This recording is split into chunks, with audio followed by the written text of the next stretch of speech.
The second day I was taking Ozempic, I had woken up and I wasn't hungry. Easy weight loss, miracle diet drug, miracle weight loss drug. This is Ozempic. Ozempic could be a game changer. This is a scientific breakthrough. People are actually getting healthier. If you want a comparison for what these drugs are going to do, you've got to compare it to the invention of the smartphone. This will change the world for better and for worse. Back for his third appearance on the podcast is Johann Hari. I decided to continue taking it, and the reason I did was pretty simple. There are extraordinary benefits. We live in an environment where it is very easy to be overweight or obese and very hard to be a healthy weight. Where you're headed is very triggering to me. You're actually not addressing your habits around food. We know that obesity causes over 200 known diseases and complications. All the things we fear are made much more likely by obesity. I think you've really got to weigh two sets of risks. You've got to weigh the risks of these drugs, and you've got to weigh that against the risks of continuing to be obese.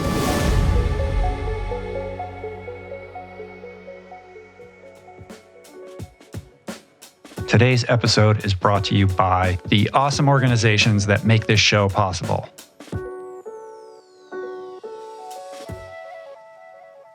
It's lovely to see you again. It's been a couple of years. And as much as I would like this podcast conversation to stand apart from the other media appearances that you've been doing around this new book, I can't escape the elephant in the room. Like, we have to address it up front. Like, your appearance is so dramatically different. You look fantastic. Clearly, you lost a ton of weight. You've written this book. You tell the story. And you look quite handsome, my friend. Oh, well. Yeah. Thanks. Actually, your appearance has also profoundly changed. I feel like I'm being interviewed by Gandalf. You got skinnier, and I got gray and old, basically. No, this is very glam. There's something inherently unfair about this. No, I don't think so. It's funny, isn't it? Even now, you sort of slightly hesitate to talk about this. But yeah, so I'm taking Ozempic, right? I started taking it for the book that I've written because as soon as I heard about these new weight loss drugs, I felt a massive mixture of emotions. First thing I thought was, well, I'm older now than my grandfather ever got to be. He died when he was 44 of a massive heart attack.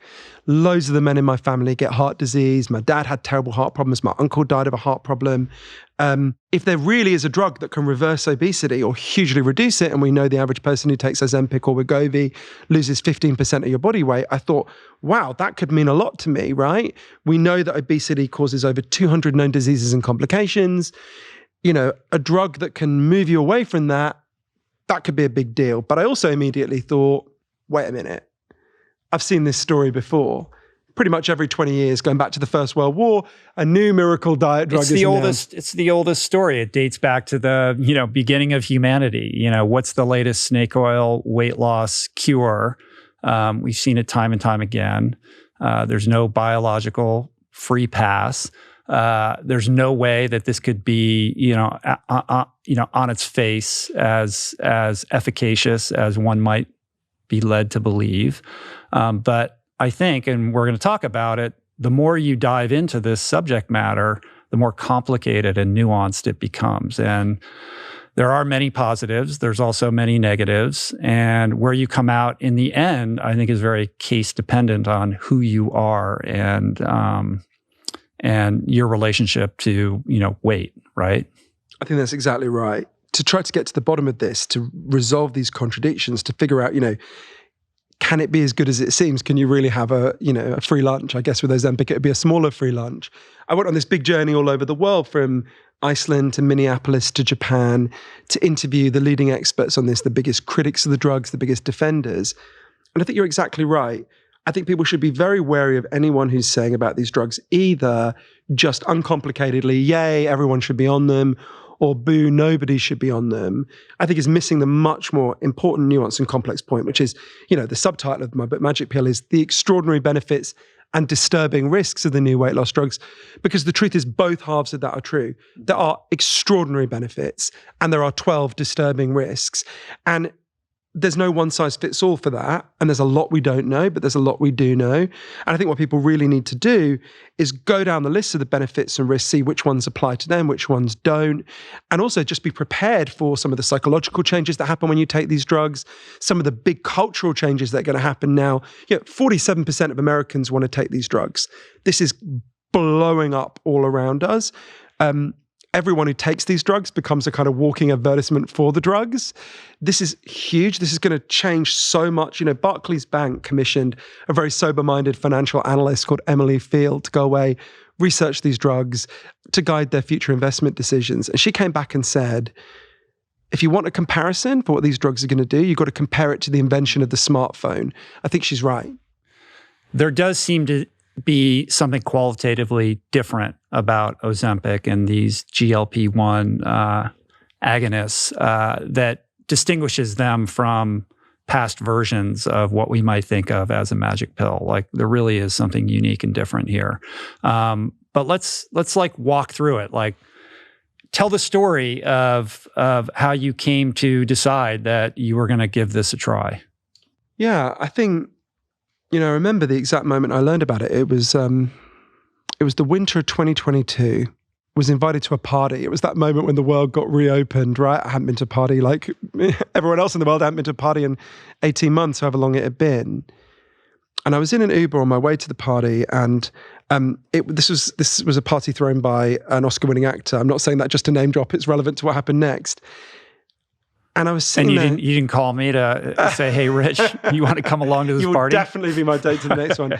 And on the way there, I was feeling a little bit kind of self-conscious because, I'd been quite fat at the start of the pandemic, and I gained quite a lot of weight during the pandemic, and I was feeling a bit kind of schlubby and embarrassed. And then I suddenly remembered, oh, actually, almost everyone I knew gained some weight during lockdown. I suddenly thought, oh, this party's going to be fascinating. I'm going to see some of these Hollywood stars with a bit of flab on them, right?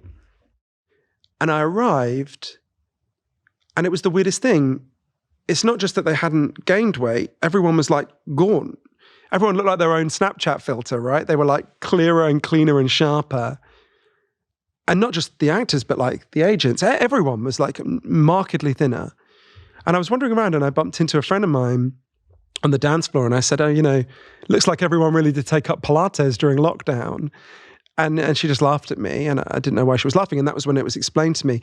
And you're absolutely right that there's a qualitative difference. It's obviously then began to research these drugs.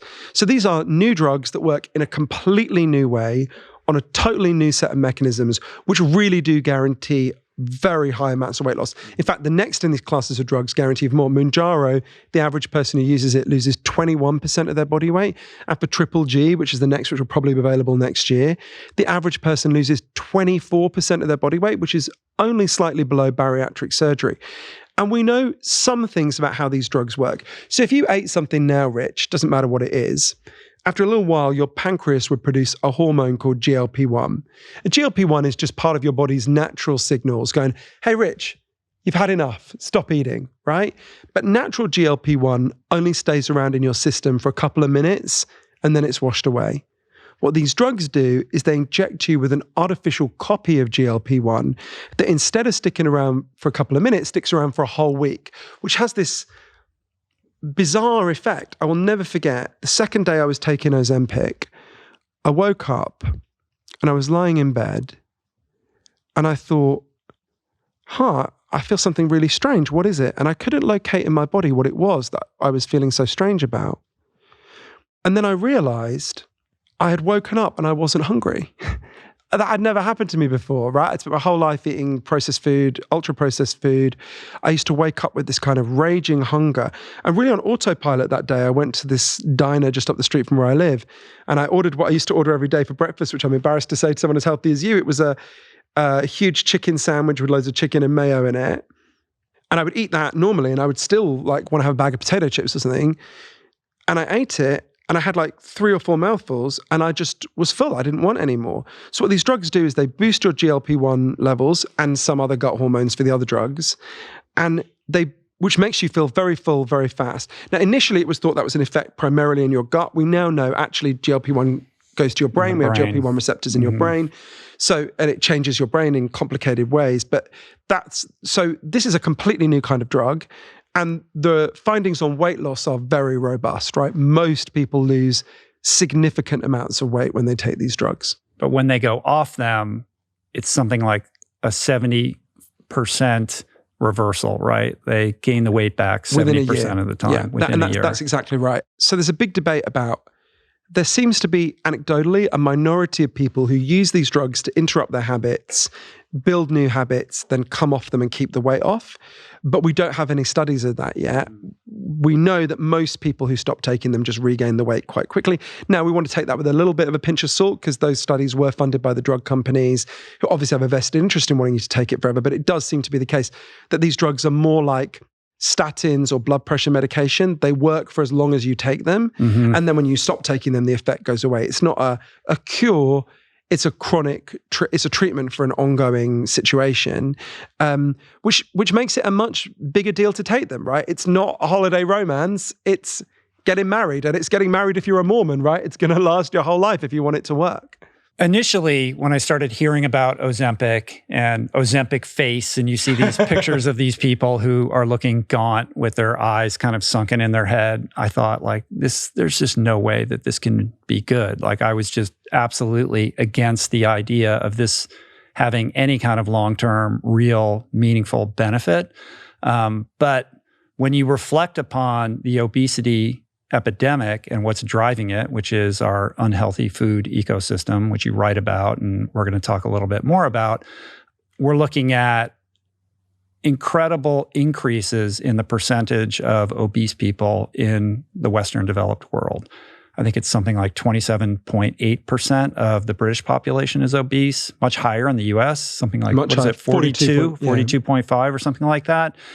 And then you consider that obesity sits at the foundation of all these lifestyle illnesses that are debilitating and unnecessarily killing millions of people.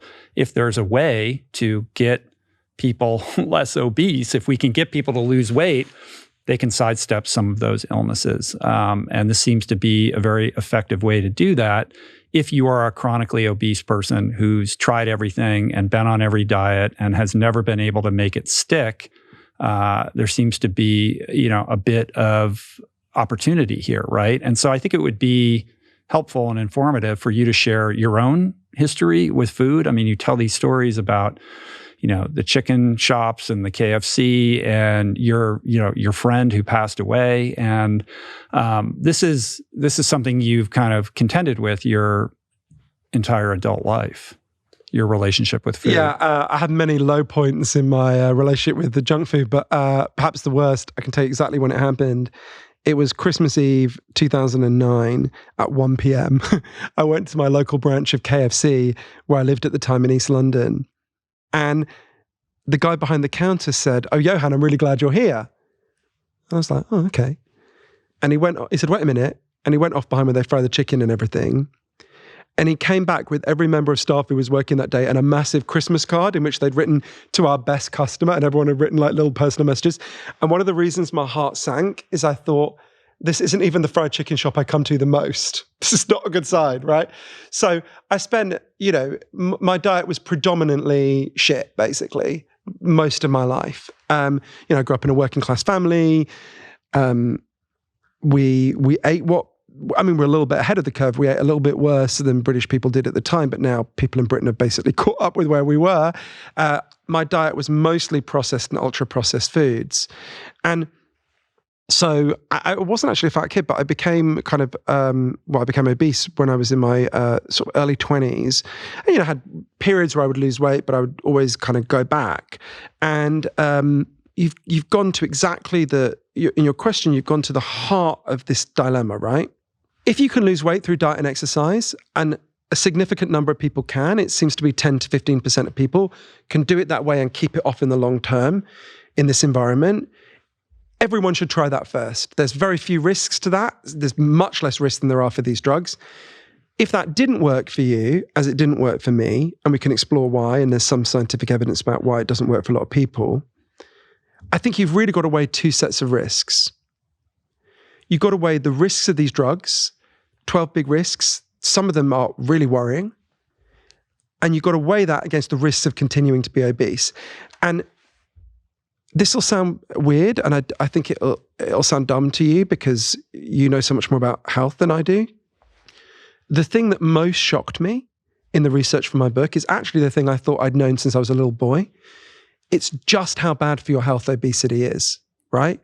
And this is a very painful thing to think about, and I understand why a lot of people want to avert their gaze from it.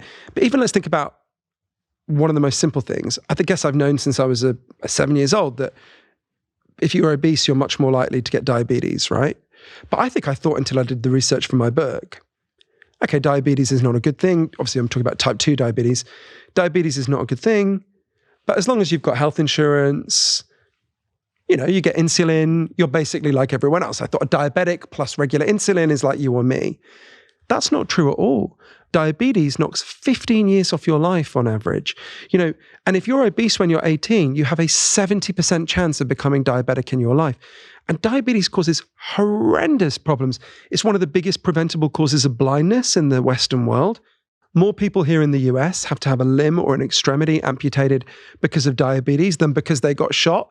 And you will have noticed a lot of us get shot. In fact, the harms of diabetes are so severe. A doctor I interviewed in Britain who treats diabetics, Dr. Max Pemberton, said something to me that at first sounds very shocking, but when you look at the evidence, you can see why he says it. He said, if you gave me a choice between becoming diabetic and becoming HIV positive, I would choose to become HIV positive, because if you become HIV positive and you get treatment, you live as long as everyone else. That is not true of type 2 diabetes. And that's just one of 200 diseases and complications that are made more likely. All the things we fear are made much more likely by obesity. Dementia, heart disease, stroke, knee and hip problems, it goes right, physical pain, back pain, just go right down the board. I was taken aback by how bad that is. So you've got to weigh the risk of incurring that. Realistically, I would have continued to be obese, right? I would have had periods where I wasn't, periods where I dieted and exercised, but realistically, that had been most of my adult life. There's no reason to think that would have changed, no matter how much I tried, and I really did try several times. We could talk about why it didn't work for me, but so you've got to weigh that against the risks of the drugs, right? And that is not a simple calculation. There's a lot we don't know. There's a lot we know about obesity. There's some significant stuff we don't know about these drugs. So I think you're totally right. We've got to weigh those different things. It's hard to even talk about this without using words like weigh, right? What was your heaviest weight? I'm so bad at using the converting pounds to stone to pound. Kind of you barbaric colonials don't use the same measurements as us. How many pounds is a stone? Like 14 pounds or something? I think it's 14 pounds, but 14. But double check this. Yeah. So I think my fattest was I was like 15 and a half stone. Let's figure out what that is. If any of you have a calculator, I don't know. Does anybody have a sorry. I can't believe you guys still use stone. I know, it's like what are we, like in the Middle Ages? Exactly. Stone. We were using but you lost like 3 stone, right? So what is that? Like I lost 42 pounds. Yeah, 42 pounds, yeah. On Ozempic, yeah, in a year. And are you still on Ozempic? Yeah, so I decided to continue taking it. Although I think there's lots of people who would look at the same evidence as me and come to the opposite conclusion. And the reason I did was pretty simple. People have only been taking these drugs for weight loss for a couple of years, right? Mm-hmm. And I think if you want to understand the effects of these drugs, I think it actually helps to look at another medical intervention that's been going on for much longer, which is bariatric surgery, right? Things like stomach stapling, gastric sleeves, and so on. There's lots of different forms of bariatric surgery. So bariatric surgery, what do we know about it? It's rough. 1 in 1,000 people die in the operation. It's grim. It's no joke. But the reason people put themselves through that is because afterwards, the benefits to their health from hugely reducing their obesity are staggering, right? If you have bariatric surgery in the 7 years that follow, you are 56% less likely to die of a heart attack. You're 60% less likely to die of cancer.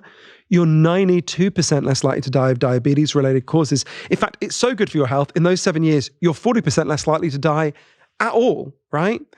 And we know now these drugs are moving us in a similar direction, right? That's why the first part of the subtitle is the extraordinary benefits of the new weight loss drugs.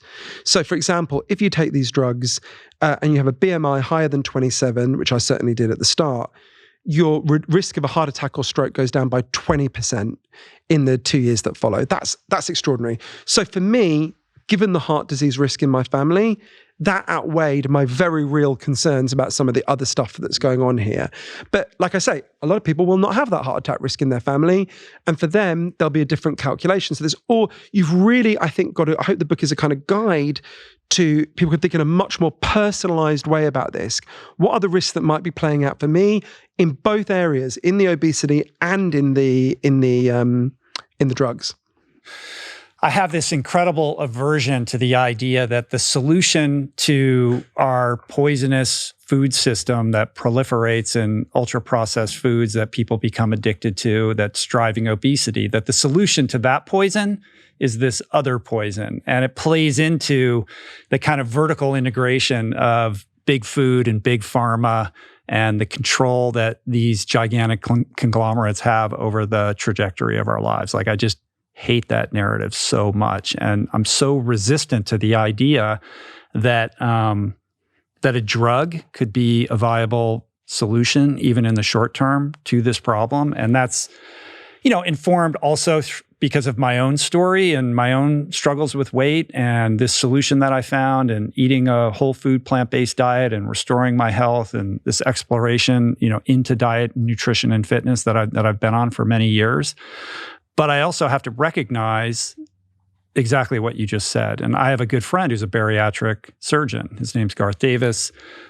He's in Houston. He's been a guest on this podcast, and he's a lifestyle medicine doctor who is on himself a whole food plant-based diet and talks about it constantly, and has been kind of, proselytizing this way of living, not only for himself, but with his patients. But he's, through his own experience, understands better than most how difficult it is to get people to change their lifestyle habits. And he has said, if there was a war between Ozempic and lifestyle medicine, like, Ozempic is going to win, because people really struggle with changing their lifestyle habits. And in his own practice, his surgical schedule is not what it was, 2 years ago, because so many people are on these drugs and they're not undergoing surgery. And I would agree that taking Ozempic from a risk analysis point of view is perhaps safer than undergoing the knife, right? A surgical procedure. But to my mind, and we're going to get into the more pros and more cons with more detail, but in my mind, it seems like the best case scenario is when you have a very obese person who has struggled for a very long time and has never been able to figure this out, and is on the precipice of all these, downstream health implications that you just kind of spoke to. Having that person go on one of these GLP-1 drugs, agonists as they're called, but pairing that with lifestyle medicine to use that period of time when their appetite is suppressed, or they're having that experience of feeling full. So like you said, you can't eat that much, to teach them how to cook, to teach them about nutrition, to break those bad habits, form new ones, and do that repetitively enough. Use this as an educational period, essentially, such that after however many days, 90 days, which I think is, an adequate amount of time to break a habit and form a new one, they can go off that drug, and they have those neural pathways, those grooves have been, kind of created so that they can then begin to adopt these new lifestyle habits and make them kind of rote in their life. They've cleared out their cupboard, they've gotten rid of the shit food, they have learned to cook, they've, have all these skills and these tools that they didn't have before, that would then set them on a trajectory, a healthy trajectory, and also kind of get out of the risk of whatever these drugs are going to be doing to us long term that we still don't quite understand. There's so many things that you said there that are so important and that I so agree with. Can I just go back to the very first bit, which is was one of my 2 or 3 biggest doubts about the drug, which was saying, look, this is a problem that is caused by the environment. Treating it with a drug is not the answer, right? And I think this was the thing that almost made me stop taking the drug quite early on. So for a long time I was researching, why did obesity blow up, right? It's really important to understand, because I think it's been kind of forgotten. Obesity has exploded in our lifetimes. You basically have, I would just urge anyone to just pause this podcast for a second and just Google for a moment photographs of public beaches in the United States in the 1970s, so when you and me were born, right? Just look at them for a minute. To us, they seem really weird because almost everyone on those beaches looks to us what we would now call skinny or jacked, right? And you look at it and you go, well, where was everyone else that day, right? Was it like a skinny person convention at the beach? And then you realize, no, that's what Americans look like when we were born, right? You basically have around 300,000 years where you have humans and obesity is very rare. It existed. We know it's there in the historical record, but it's always remarked upon because it's so unusual, right?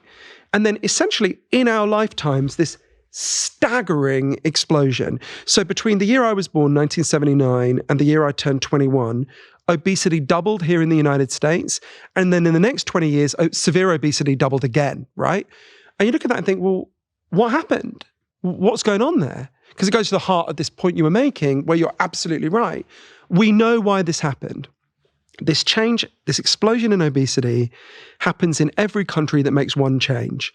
It's not where people suddenly have a collapse in willpower. It's not where people suddenly become lazy.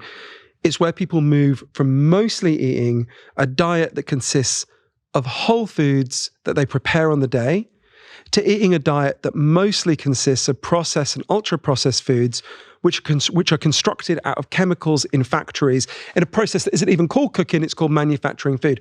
And it turns out this new kind of food, which never existed in the past, right, which is a totally new thing, affects our bodies in a completely different way to the way the old whole foods used to affect us. And there's loads of evidence for this. I go through 7 ways in Magic Pill that these processed foods affect us so differently that they lead us to gain weight. But there's an experiment that to me just totally nailed it, right? So there's a brilliant scientist called Professor Paul Kenny, who I interviewed. He's the head of neuroscience at Mount Sinai in New York. And he grew up in Dublin in Ireland. And in the 90s, he moved to San Diego, I think to finish his PhD. And he quickly realized at the time, whoa, Americans don't eat like Irish people did back then, right? It was much more processed and ultra-processed food, sugary food, salty food. And like many a good immigrant, he quickly assimilated. Within a year, he gained like 30 pounds. And he was like, whoa. And he started to feel like this food he was eating wasn't just affecting his gut, it was affecting his brain. It was making him want things differently. So he designed an experiment to test this, which I have nicknamed Cheesecake Park, right? It's a very simple experiment. He got a load of rats and he raised them in a cage. And all they had to eat was the kind of healthy food that rats ate over thousands of years, what they evolved to have. And it turned out when they only had that food, the rats would eat when they were hungry and then they would just stop, right? They had some natural nutritional wisdom that said, hey guys, enough now, right? They never became overweight or obese. Then Professor Kenny introduced them to the American diet, right? He fried up some bacon, he bought a load of Snickers bars. Crucially, he got loads of cheesecake and he put it in the cage alongside the healthy food. And the rats went apeshit for the American diet. I don't know if rats can go apeshit, but you know what I mean? They went wild for it. They would dive into the cheesecake and literally eat their way out and just be slicked with cheesecake. And they ate and ate and ate and ate. The way Professor Kenny put it to me is within a few days, they were different animals, right? And they all became very overweight. Then Professor Kenny tweaked the experiment again in a way that to me as a former KFC addict feels a little bit cruel. He took away all the American food and left them with the healthy food again. And what he thought would happen, he was pretty confident he knew what would happen, that they would eat more of the healthy food than they had in the past, and this would prove that junk food expands the number of calories you eat in a day. That is not what happened, Rich. What happened is much weirder. Once they'd had the American diet and it was taken away from them, they refused to eat the healthy food at all. It was like they no longer recognized it as food, right? It was only when they were starving that they went back to it. Now, I would argue we all live in Cheesecake Park now, right? We live in an environment where it is very easy to be overweight or obese. 70% of Americans are overweight or obese. It's the norm. And very hard to be a healthy weight. And that is because there's lots of things going on, but by far the biggest factor is processed and ultra-processed food. 67% of the calories the average American child eats in a day come from ultra-processed foods, right? That's staggering. So it's very clear to me looking at this research, this is a crisis caused by the environment, caused by the food industry. Hasn't happened in Japan. There's almost no obesity in Japan. I went to Japan to see why, and it's because they did not allow that transition to happen. So it was very clear to me that's what created the kind of hole that these drugs fill, right? The food we eat profoundly undermines our satiety, our ability to ever feel full, to feel like we've had enough. And what these drugs do is they give you back your sense of satiety. I had never felt full until I took these drugs. I don't think that's an exaggeration. I'd felt stuffed, but I'd never felt full. And when I learned all that, a brilliant professor in Philly at Drexel University, Professor Michael Lowe, said to me, you've got to understand these drugs are an artificial solution to an artificial problem. And when I learned that, I thought, this is just fucking hypocrisy for me to take these drugs. I write all these books about how we shouldn't just deal with the symptoms of our problems. We should deal with the underlying causes. Clearly, the solution is to deal with the underlying problems with the food supply. I've got to stop taking these. And I went one day to see one of my closest friends. And I said that to her. And this friend is, 8 years ago, she got very bad breast cancer and she nearly died. And she's a single mother. It was horrific. And I was there with her all through the double mastectomy, the hysterectomy, the chemo. And she said to me, Johann, when I got breast cancer, you could very easily have said to me, there's something in the environment that's causing breast cancer. 1 in 7 British women get breast cancer. 1 in 8 American women get breast cancer. It's 1 in 38 in Japan, right? It's blown up. And it wasn't like this in the recent past. Something in the way we're living, obesity is a big factor, but there's other things going on and things that we don't know about, I'm sure, is driving up breast cancer. She said to me, you could have said, well, fuck me. The environment gave you breast cancer and now you're going to fill yourself with another poison. That's crazy. She said, you did not say that to me. You said, we've got to deal with the environmental factors, but first we need to make sure you live to fight another day, right? And she gave me this analogy that really helped me. She said, if your house is on fire, you can say, it's a really good idea to change the building code so we build houses out of less flammable material. Good idea. I'll support you. But if your house is on fire, that's no fucking use to you. You've got to call the fire brigade and douse the fire with water, right? And I sort of realized, actually, there's no contradiction between dealing with the environmental causes, or I'll put it more subtly, if we do this right, we could get to a situation where there isn't a contradiction between fixing the environment and people taking these drugs to deal with the crisis we are currently in. In the best case scenario, I hope the drugs wake us up, right? To go, how did we get to the point where 47% of us are willing to take a risky drug because the alternative is an even more risky medical condition? What the fuck happened to us? Why did we let this be done to our kids? Why isn't it happening in Japan? I hope it leads to an awakening. Now, I bet there's a lot of you out there who've been pondering that new website you'd like to have, but just haven't pulled the trigger. Well, with Squarespace, it's easy and affordable to build your own beautiful designer website. So Squarespace has been a long-time partner of the show, and what I love about it is it just demystifies everything about what's required to make a website. You don't need to be a designer. You don't need to know how to code. Everything is right at your fingertips. They make it super simple, and they've got these unbelievably beautiful templates to choose from that are oriented around whatever your needs may be.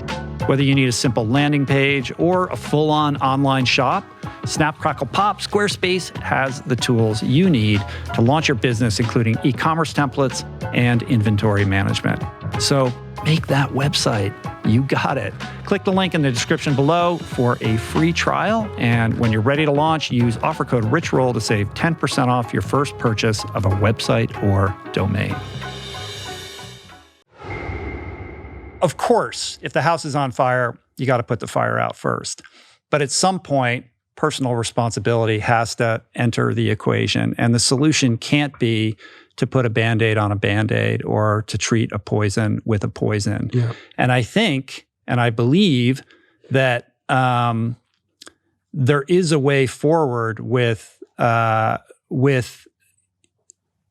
intelligent use of this drug in the short term for the people that need it most to put out that fire.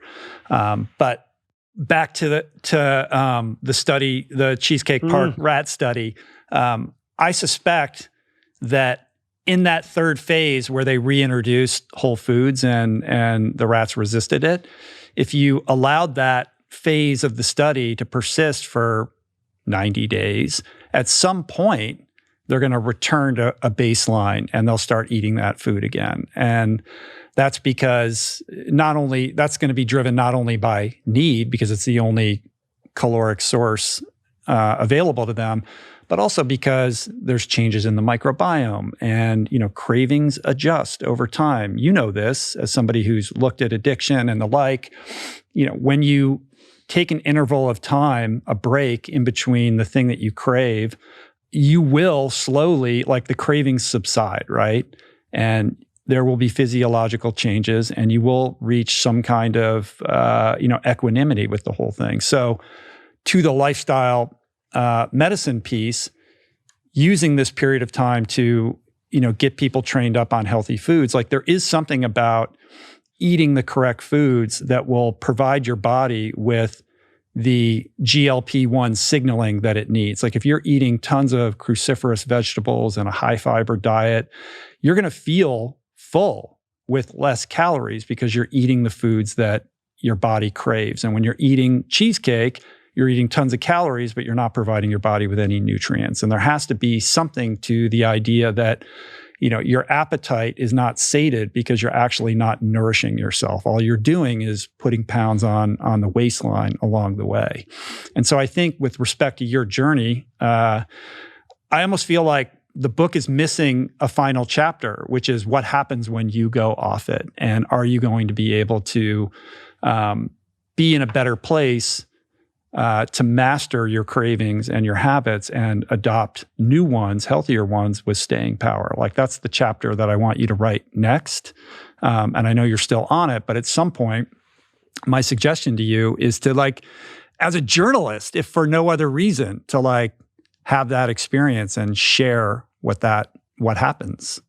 That's so interesting because I'm just thinking about the first bit of what you said as well about personal responsibility, because you're totally right. There are people who deny that willpower is real or that personal responsibility plays a role here. They're definitely wrong in my view. Everyone has experienced at some point in their life exercising willpower over something, right? And let me just interject one point. Sorry. Sure, of course. Sorry to step on you. But I do want to say that that when we talk about willpower and personal responsibility, the important caveat I want to make is I don't know how intense your cravings are.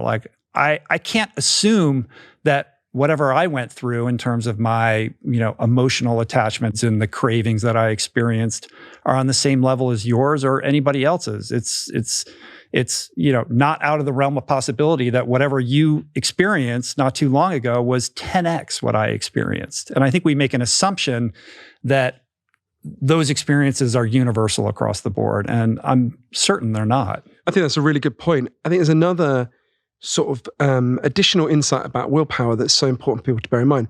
So we live in an environment that is making it hard to be a healthy weight and easy to be overweight or obese for all sorts of reasons. We talked about and go into more. We can go into more. So the way I think about willpower in this environment is it's like an umbrella in a bad storm, right? For some people, that umbrella is going to be enough to get them across the street and they'll stay dry. But for most people, the storm is so bad, it's going to break the umbrella, right? And that's why most diets fail, right? There's very strong evidence on this. The vast majority of people who go on a diet are not able to keep that weight off over time. Now, some of that is willpower, but a lot of that is psychological factors which undermine self-control, which we can go into, some of which really came up for me when I was taking these drugs. But mostly I think it's environmental factors. Environmental, socioeconomic, there's a variety of factors, of course. Huge. And, more 3-year-old children in this country know what the McDonald's M means than know their own last name, right? From the moment we're born, you are inculcated with messages to eat shit all the time. Right? Try taking a kid for a walk around where we are, right? In LA, and them not being bombarded all the time with messages for this stuff, right? That's what we live in. And of course, then there's the effect of the food itself on you. And you're totally right when you were talking about nutrition. If you think about even, for example, it's a really fascinating guy, you should have him on, called Professor David Raubenheimer, who's in Sydney, in Australia, who's done this really interesting research. So he kind of hypothesized that in addition to having a general hunger for calories, we also have, obviously, a physical need for protein. So you have not just calorie hunger, but protein hunger, right? Your body will make you seek out enough protein to be healthy. But processed food, ultra-processed food, has much less protein in it than healthy whole foods. So to get the same amount of protein, you have to eat a lot more processed food. It's one of the things, this underlying protein hunger in an environment filled with processed and ultra-processed foods is likely leading us to overeat. It's one of the 7 factors they write about in Magic Pill in the processed food environment that are driving us to become obese and overweight. I would suggest, and this is just, like theory, complete theory, that it extends beyond protein. Like if you're not eating any phytonutrients or micronutrients, or you're not getting the adequate minerals and vitamins in what you're eating every day, which is what's going to happen if you're just eating, French fries and takeout, that your body on some level is going to be yearning, and that's going to translate into some kind of signaling that's going to make you eat more. I think that's absolutely true. And I think one of the things that's happened in this environment is, as Professor Gerald Mand at Harvard, who's the guy who designed the food label that's on all food sold in this country, said to me, we've separated flavor from food, right? So if you think about all our instincts evolved, let's say 3,000 years ago, if a human being found something that was sweet and soft, that meant it was very likely fruit, it was very good for you, you should eat it, right? So those are our instincts. We evolved with really quite strong instincts around what's good for us, what's bad for us, what we should eat and what we shouldn't eat. But now, that system is like a GPS that used to tell you how to drive home safely, but now tells you to drive off a cliff. The instincts that used to make you crave fruit now make you crave Fruit Loops, right? Now if you find something that's soft and sweet, it's as likely to be a banana milkshake as to be a banana, right? So our instincts are completely thrown off by this new food environment. And actually, in fact, it's worse than being thrown off. They lead us astray, right? So one of the things we have to do is adapt the environment so it's more compatible with our instincts. Sure. I mean, it doesn't take a rocket scientist to understand that, everywhere you look, it's fast food. And this is our great American export across the world, no matter where you go now. I've traveled through the Middle East and seen strange American fast food chains and small corners of the world where you would never expect it to be. Like this is, we're metastasizing this problem all across the world. And if you go into any grocery store, these massive grocery stores that we have in the United States, only one aisle on the far end is fresh produce. And everything in between those two kind of far end aisles is basically probably 90% processed foods. So we're in a food environment that is conducive to the unhealthy choice. And short of a systemic change in which the healthy choice becomes the most convenient, available, and cost-effective choice, it's on the individual to take responsibility to seek out the healthier choices and find a way to make it work economically. And that's overly burdensome for too many people. So to kind of, put a cap on the positive aspects of this before kind of digging deeper into the negatives, there's millions of chronically obese people who've tried everything and can't seem to figure out a way to sustain any kind of weight loss. Obesity is driving so many of these devastating illnesses. There's 1 billion people worldwide who are obese. Obesity is the leading cause of death. And not for nothing, obesity is also driving insane costs in our healthcare system. Sure. So to the extent that there is something that can ameliorate this problem from an economic perspective, even, we're going to save money, and that's helpful for the economy. Garth Davis, my bariatric surgeon friend, said something I never thought I would hear him say, which is, it's easier for me to teach my patients healthy eating when they're not starving than it is when they're starving. That's so interesting. Can I just pick on one thing you've said a few times where I just want to possibly push back on it? So a few times you've framed it as the problem is chronically obese people. And you're definitely right. The problem is much worse for chronically obese people than for anyone else. But so you're framing it like maybe these drugs are right for chronically obese people. One of the things that really surprised me is we picture health problems kicking in at very high levels of obesity. Actually, the evidence suggests the health problems kick in just at being slightly overweight, right? Actually, if people are listening and thinking, well, I'm not 400 pounds, I don't need to worry about this. I was kind of taken aback by how how, and I think the reason you're framing it that way, and I think that your instinct is right, which is, well, if you're closer to the borderline, try the other stuff before the drugs because of the risks of the drugs. Correct me if I'm wrong.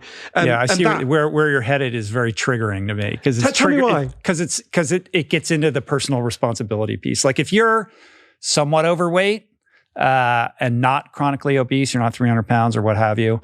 To me, like I can't help but think, come on, man, like get it together. That's so interesting because there's definitely a bit of me that thinks that. And frankly, I thought it about myself, right? So I don't know anyone critical of anyone who has that voice because I directed that voice at myself. It's like, come on, you're not that fat. Why can't you just get it together, right? And I definitely think your instinct is right that people should definitely try the alternatives first, right?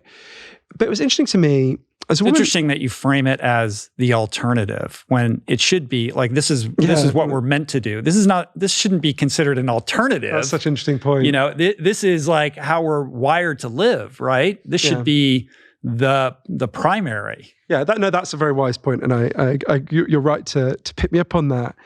I think in terms of that feeling of kind of come on, man, which we all have, I think, or almost all of us. There was someone who really helped me to think about this. A woman called Professor Tracy Mann, brilliant professor at the University of Minnesota in Minneapolis, who I went to interview. So it was funny. I went to interview her. She suggested we meet at a bakery called Isles Bum, which is kind of an institution in Minneapolis. And I went in, the guy behind the counter said, have you been here before? I said, no. He said, oh, well, we'll give you a free iced bun then. And they give you this thing that must have been like 3,000 calories that just sat there. And I thought, wow, this is the perfect thing to just sit on the table while we're discussing obesity, right?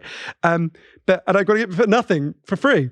And Professor Mann has done really fascinating work on this. So she looked at, so when she began researching diet in the early 2000s, actually, the evidence was very clear on this. Diets work. Almost all the studies looked at people over 3 months and a few looked at 6 months. And if you look at it, it was very clear. If you stick at it, you lose weight, right? But then she noticed the studies stop at 3 months or 6 months with the implication being, and then you live happily ever after, right? She was like, well, that doesn't seem to be the case. So she looked at all the studies. There wasn't that much research at the time, but there were, I think, 26 studies that had looked at diets over 2 years. And over 2 years, the outcome is very different. Now, there are definitely people like you who succeed and have nothing but admiration for. But the average weight loss over 2 years was 2 pounds. So it's pretty low, right? Not nothing. It's not even outside statistical significance, I think, but it was low, right? Surprisingly low from my point of view. It would definitely been my experience with dieting and regaining weight. And there's a big debate about this. There's a question about why.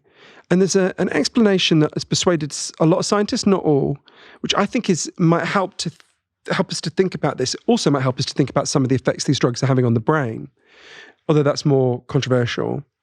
So if you go back to the 70s, it was thought then that when you were born, you're born with an innate, what's called a biological set point that just fixes your body fat percentage roughly, right? So think about your temperature.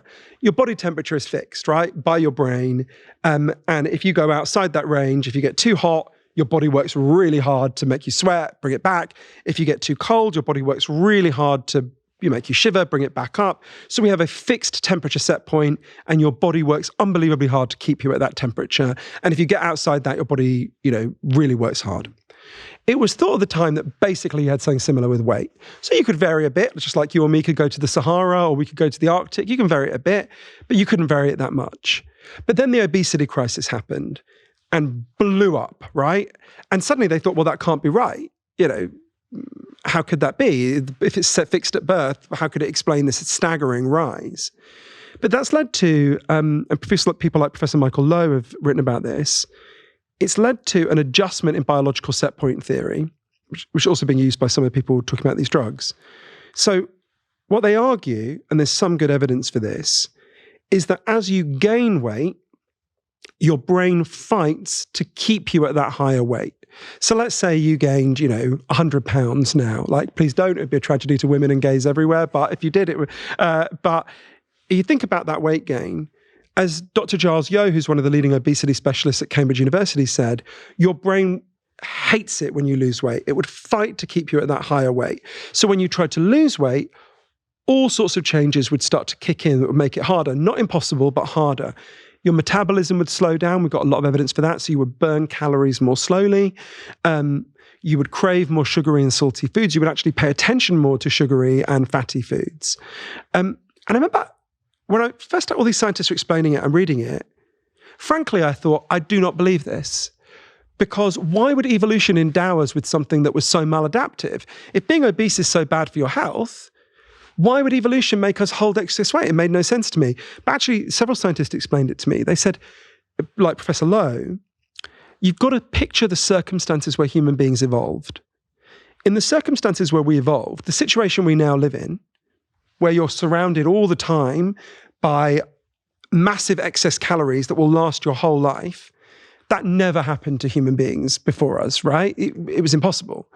You might have a short period where you have lots of excess abundant calories, but the risk that was really omnipresent for a lot of human existence was completely the opposite risk. It was famine, right? There was a risk that you were going to run out of food supply. Right. So in that situation... So when you have access to the calories, you double down, you get as much as you can, and your body's going to do whatever it needs to do to hold on to that. Exactly, because in a famine, the fattest guy at the start is going to be the last man standing. If there's a famine tomorrow, Timothy Chalamet will die in week 1, and me at my fattest will cry over his body and still be alive a month later, right? Poor so Timothy. You can see... I know, no disrespect to Timothy Chalamet. So you can see why our bodies are preparing us for a famine that will now never come, right? So if this is right, it is contested. There are other theories about what's going on. There's a big debate about what's going on in your brain when you take these drugs, right? And the candid answer is we simply don't know. We know it is massively changing your brain. We know if you give the active component of these drugs, semaglutide, to rats, and then you cut their brains open, which obviously we can't do with humans, the drug goes everywhere in their brain, right? It's affecting every part of the brain. Slightly alarming. Extremely alarming. I remember saying to Dr. Clémence Blouet, a brilliant obesity researcher at Cambridge, so which parts of the brain are affected by these drugs? And she listed them. And I said, what else do these parts of the brain do? And the exact quotes in the book, I might be misremembering it slightly, but she said things like, processing of memory, control of your gut. I was like, okay, just the trivial stuff then, right? So, but one theory about what's happening in the brain is that it's affected, and this is contested and highly speculative, I want to stress that, but one theory is that it's basically lowering that effect on your set point, right? It's lowering the increase in your set point that happened when you gain weight. It's almost like, resetting your iPhone to the factory settings, right? Or when it comes to weight. So that's one thing that could be happening here. Again, the long-term implications of that, we don't know. And the fact that, it's lighting up the brain in all these ways and how little we actually know about how the brain functions is deeply concerning to me. But you're right. You're totally right. Of the 12 big risks that I write about in Magic Pill that relate to these drugs, the one that most worries me for myself, there's some that worry me more for other people, but the one that most worries me for myself is exactly what you're alluding to there. Have you experienced any changes in your cognition or memory or any other kind of brain-related neurological kind of things? No. You've been taking this for 2 years, right? No, about 1 year and 4 months now. Okay. But again, it comes back to that thing. You've got to weigh the alternatives. We know that obesity, unfortunately, has effects on cognition. It's one of the reasons why you're significantly more likely to get dementia when you're obese, unfortunately. So you've got to weigh. But the symptomology of that doesn't occur until much later, even if it's underway. You're right. Yeah. So if we think about the long-term risks, right? For me, like I said, the biggest thing that worries me is people have been taking these drugs for diabetes for 18 years, so we have some long-term data, but 18 years is not so long, right? So there's a comparison that was raised to me by Dr. Greg Stanwood, who's a professor at Florida State University working on these drugs. I want to stress, he said this was speculative. He broadly believes these drugs are safe, but he raised a potential parallel that he thinks we should think about. If you go back to the late 50s, early 60s, doctors start to give people antipsychotics because they judge that the benefits outweigh the risks. And some people take those drugs for a very long period of time. It was only 40, 50 years down the line that they discovered if you take antipsychotics for a long time, you're much more likely to get dementia. Alzheimer's, in fact, every form of dementia, I think. Now, he's not suggesting these drugs will give people dementia. There's no reason to think that. But he's just saying, when something's long-term, we literally don't know, right? And this particularly worries me when it comes to children with Ozempic. And this is, for me, the one that is the most charged and the most difficult of the whole debate. Partly because it's so obviously an environmental problem with children. You're talking about children who are taking Ozempic? Yeah. So Novo Nordisk is currently running a trial on giving Ozempic to children as young as 6 years old. There are loads of kids who are being given these drugs. And I empathize with the parents in this. There's a wonderful woman called Deborah Tyler, who I interviewed. She's a nurse in Connecticut, a good person. You would really like her. And her daughter was very severely overweight. She tried all sorts of solutions. And she was told that her daughter was starting to have, I forget if it was liver or kidney problems, when she was like 8 or 9. Exact details are in the book. I don't want to get them wrong. And Deborah was agonized. She did not want to give her child these drugs. But equally, if you're, as Dr. Giles Yeo put it to me, if you're obese when you're young, it is extremely hard to become unobese, right? She started to give her daughter Ozempic. Her daughter has got her kidney or liver problems have gone away. But she is really agonized about this, partly because you think about those long-term risks, right? I don't want to speak to Deborah now and speak about for myself, but you think about those long-term risks. Because they only work as long as you take them, her daughter presumably is going to be taking them for 80 years, right? And has begun taking them while the brain is very much in development. Exactly. So all those worries I had for myself are much more acutely the case when it comes to the dilemmas faced by parents and the question about children. But there's loads of I experienced quite a few of the negative effects myself. Well, you talk about feeling nauseous the first time you took it. I mean, what are some of the other experiences over the last year and 4 months? Yeah, so there's the kind of common side effects. So almost everyone feels nauseous at first. And for the vast majority of people, it goes away. For me, it wasn't horrendous. Like if I had randomly felt nauseous like that one day, 2 years ago, I wouldn't have not gone about my day and gone to bed. I would have just felt a little bit nauseous, right?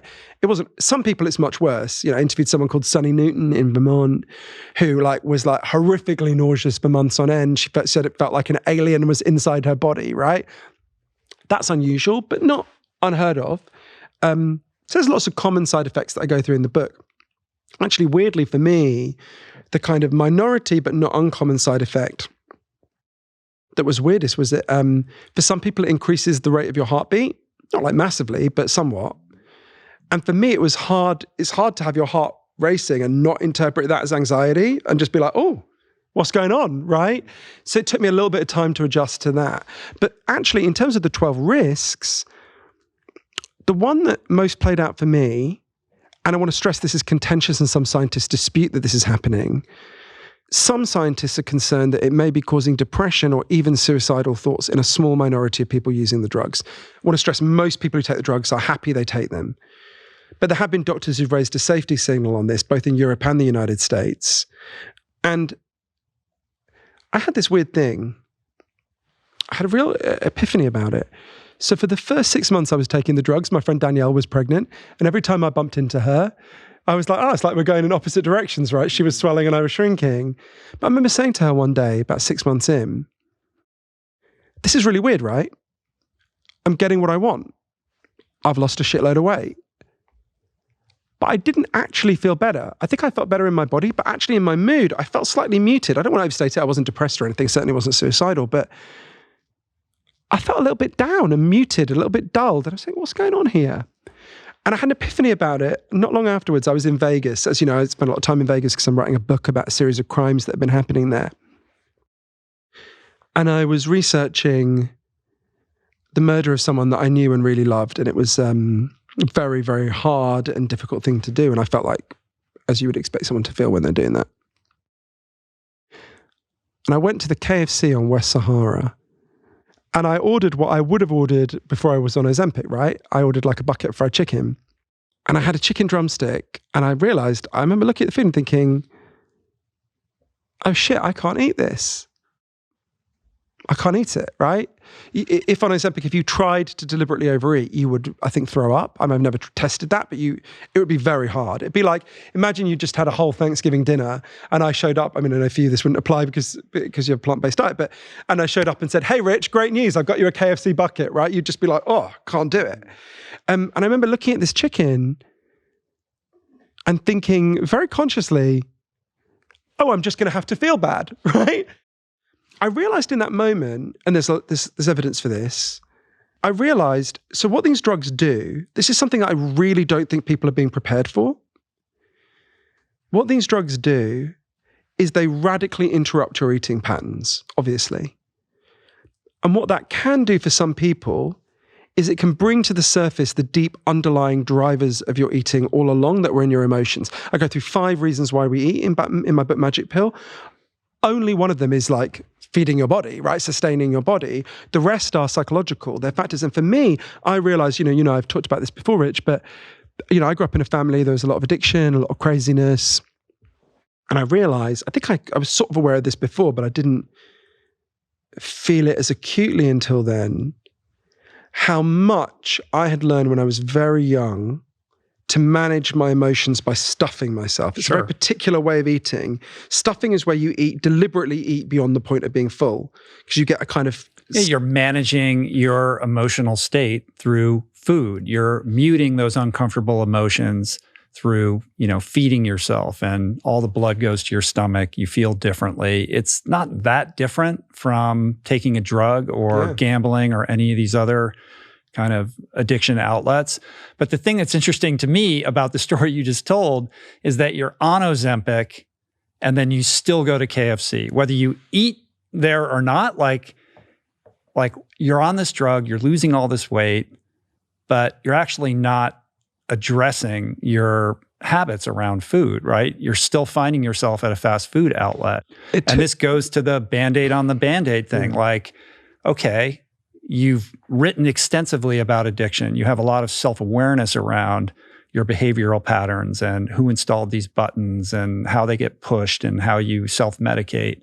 And this is your opportunity, while you have this reprieve from, the appetite that's led you astray for your entire adult life, to basically, turn the iPhone off and reboot it, like install the new operating system and not go back to KFC, but leverage this period of time to change those habits. And that's not only with respect to your food choices, but also like these psychological drivers. Like, can you be more curious about that? What can you learn about yourself? How can you untangle that knot so that you're not, reactively turning to food to change your emotional state? You're definitely right. And I know you know this as well as I do. It's one thing to know that intellectually and another thing to do it, right? I know. And I had this insight about it. I realized I was interviewing a guy called Professor Robert Kushner, who was involved in key parts of the research on these drugs, brilliant scientist. And I said to him, so I've made a lot of progress, but basically I'm eating smaller portions of the same old shit, right? And that's better than eating huge portions of the same old shit, to be sure. And he said, yeah, you've got to understand, even separate from the question of obesity, you need nutrients, right? Yeah. I mean, if you're not hungry, at least when you're eating, eat the healthy foods. So I've made a progress on this. I realized, I'm very embarrassed to say this, I realized I was 44 at the time, and I realized I didn't have the most elementary skills, right? I didn't know how to cook. I'd never cooked anything, right? So I got my friend Rosie to teach me how to cook. I definitely, going to Japan was a really transformative experience around their relationship with food and the way they eat food that is delicious but makes you feel full. So I built a lot of Japanese food into my diet. Obviously, I'm a very privileged person that I can get to do that. But I've been surprised by how hard that's been.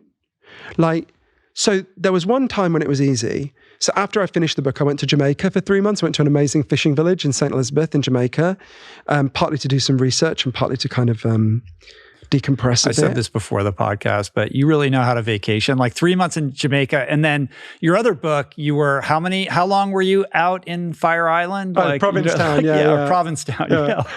the only more debauched gay place in the world than Fire Island.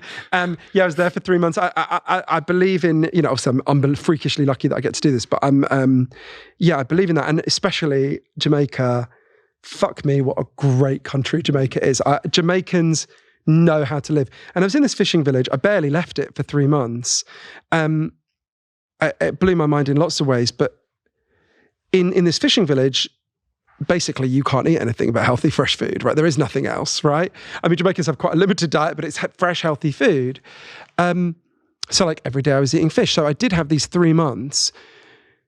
And I would love to tell you a neat redemptive parable that I learned better habits and I came back. But I've got to tell you, this morning before I came here, my breakfast was a pack of peanut M&Ms, right? Like, come on. I know. I want to level with people. Have you learned nothing? You write these, obviously you write books where, we write books to like, it's because we need to learn something, right? Yeah. I deliberately don't write my books, Anna, you know this, but I don't write it as, dear reader, I am the living example of all that is right.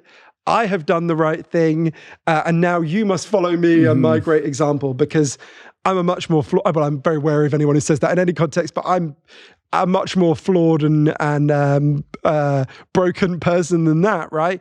So I think these psychological things run so deep. The habits you learn when you're very young, they're not insurmountable. You're absolutely right to push me on it. I'm grateful to you for pushing me on it.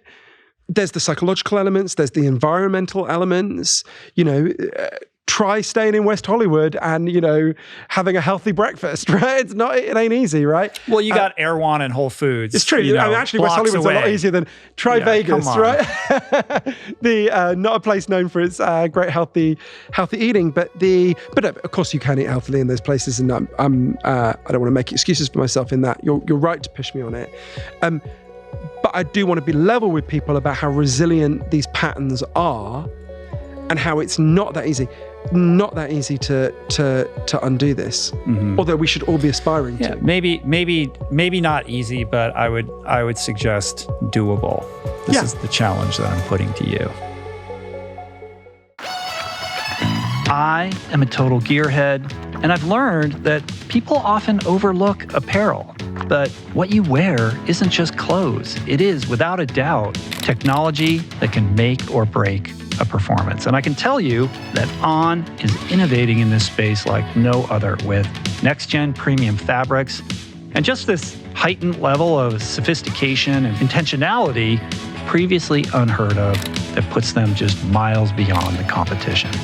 I've been rocking On's high-performance running apparel, all super lightweight, tailor fit, built to move, and just gorgeous to get you out and get it done in fleet-foot comfort, no matter the weather.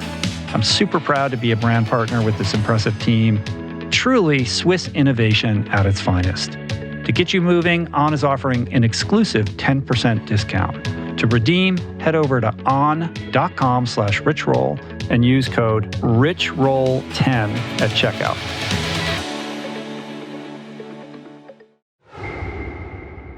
At some point, you're going to have to go off this drug. Maybe. I'm not sure I will. I genuinely don't know. I think, I don't think if I was, so for example, one of my best friends takes statins because he's I think maybe a year older than me. I don't think you'd say to him, you've got to come off statins at some point. You would definitely say, make all the lifestyle changes. People like Dr. Dean Ornish, who I've interviewed, argue for to improve cardiovascular health. Maybe if you make very dramatic lifestyle changes, you can come off them. But I don't think we would be uncomfortable with someone taking statins for the rest of their life, right? To reduce their cholesterol levels. Some scientists, and I feel the doubt you feel, but I just want to also feel another side, which is there are lots of scientists who are saying, if the obesity comes back, if that is the reality for most people, and we will have better studies on this soon, if those studies find that you can use the drugs to radically change your habits, stop taking them, and continue without them, and I very much hope that's the case, and your hunch is that's the case, I feel a bit more agnostic. I genuinely don't know, but I desperately hope that's true. Obviously, the best case scenario is that's true, in which case you and I agree, happy days. If that's not the case, if those studies suggest that most people do regain the weight, which I suspect might be the case, but who knows? We'll know soon enough. The early studies suggest that'll be the case. we're in a harder set of decisions. And I can imagine a scenario where if that is the case, I would continue to take them for the rest of my life. Now, I have this unique vulnerability, not unique, but I have a vulnerability around heart disease in my family that a lot of people don't have, obviously. So that hugely skews the calculation for me in terms of weighing that against these big risks, lots of which we haven't touched on, I go through in the book. But I'm not as confident as you are that I'll have to stop taking them. Now, look, there's a perfectly plausible scenario that this turns out to be like fen-phen in the 90s. So people who don't remember, and for some people will remember it in their nightmares. So in the early 1990s, a new weight loss drug was launched onto the market called fen-phen. It was a combination of two drugs, flexfluoramine, which is an appetite suppressant that makes you very drowsy, so it was never very popular.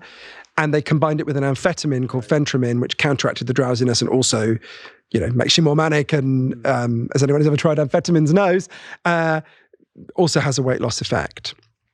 And it was talked about in exactly the way that Ozempic is talked about now.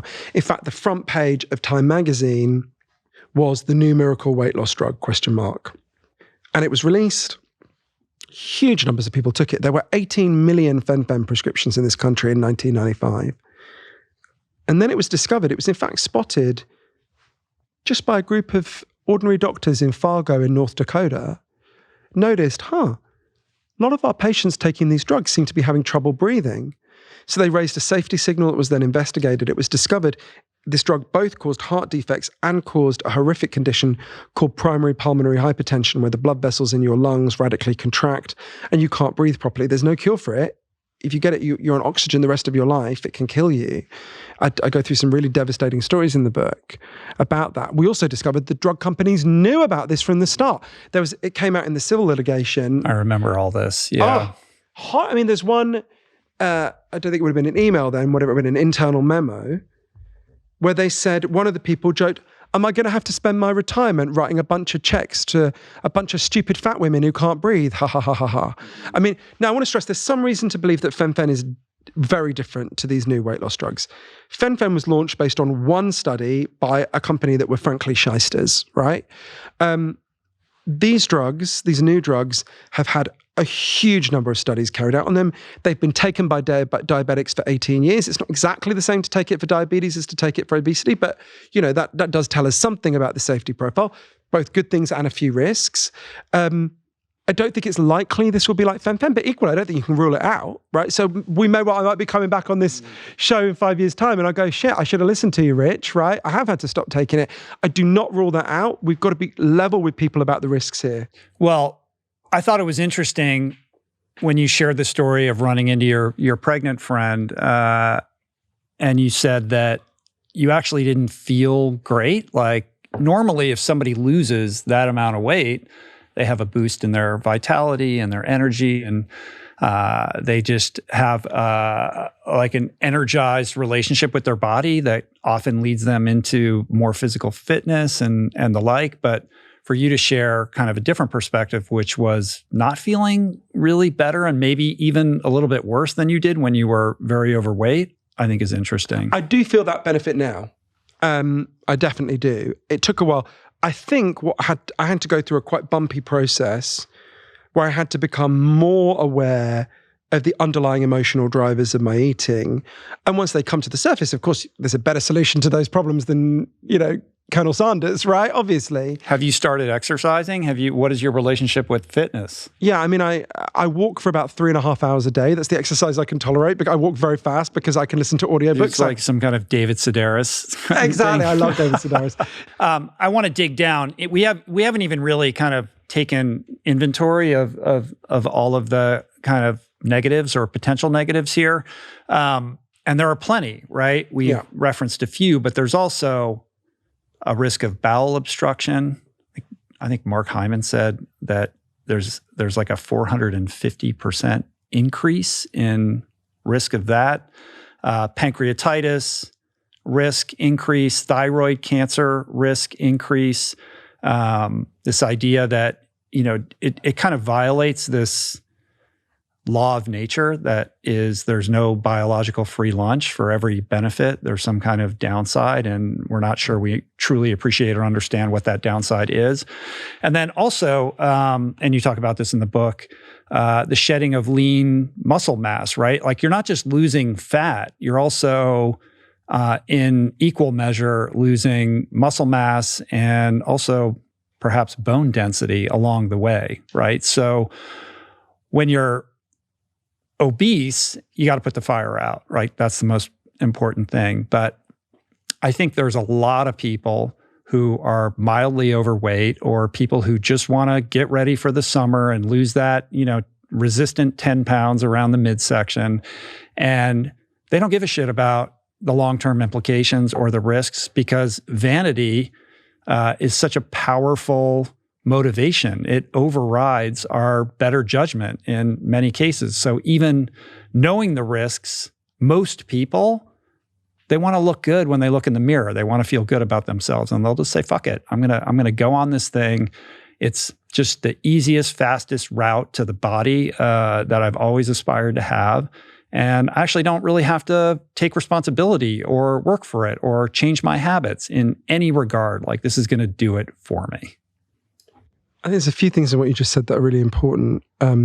Vanity is definitely a factor in this. It definitely was for me. Like one of my closest friends, I remember challenged me on this. She was kind of, as you know, because you know me, Rich, like I explore things through discussing them with people, right? It's how my brain works. I read a lot, but I have to process it through talking it out. And the whole time we were talking, we must have had this argument about 8 months in. She was the one of my friends who was kind of pissy whenever I would bring up this topic. And it's kind of weird because she's normally so interested in what I'm working on. She's not herself overweight, so it wasn't like a personal sensitivity. And one day we had dinner and I was talking about, weighing the risks and the benefits. And she said, "I can't listen to this fucking shit for a minute longer, right? You keep telling me you're weighing the risks and benefits. It's all about health. Fucking be honest with yourself, right? Yeah, here we go. A month into taking these drugs, your neighbor's hot gardener hit on you, and that's why you're fucking taking it, right? Don't give me this shit about health." And she said, "You're taking all these risks because, not because you want to avoid heart disease, but because you want to have fucking cheekbones, right?" Although sadly, that's never happened. Tina Fey once said her cheekbones had to be uncovered by a team of gay excavators. I think that's true of me as well. She was going too far, but there's a truth in what she was saying, right? No one can deny it. A big motivation is to look better as it's defined by the culture, right? And I think that can make us, it skews your judgment. You want to overplay the benefits and underplay the risks. I think that was a factor for me. I think I've got to be candid about that. And you think about some of the risks you were talking about, this particularly plays out, so think about muscle mass, right? So I'm sure your listeners know, but muscle mass is the total amount of soft tissue in your body. It's really important for like movement, right? And naturally, as you age, you shed muscle mass every decade, depressingly from the age of 30, which is a statistic I don't like. So just whoever you are, you're going to lose some muscle mass as you age. The risk with these drugs is, as with any other form of radical weight loss, you don't just lose fat mass, you lose muscle mass. Mm-hmm. So the danger is that you go into the aging process with a diminished amount of muscle mass. Now, this is particularly true for a category of people we haven't talked about who I think are really important to think about, which is not people who are overweight or obese who are taking these drugs to get down to a healthy weight, but people who are, in fact, skinny, who are taking them to be super skinny. Think about that party I went to, right at the start of our conversation. Or the joke at the Oscars. Like nobody who's getting on stage at the Oscars needed to go on Ozempic. Very, very few. Exactly. I can think of one or two, but there's a rarity, right? So they, in particular, are potentially setting up a big risk for themselves. It won't show up now, but if you're going into the aging process with very diminished muscle mass, you're going to lose more and more and more. You put yourself at the risk when you're older of a condition called sarcopenia, a horrible condition. It means poverty of the flesh.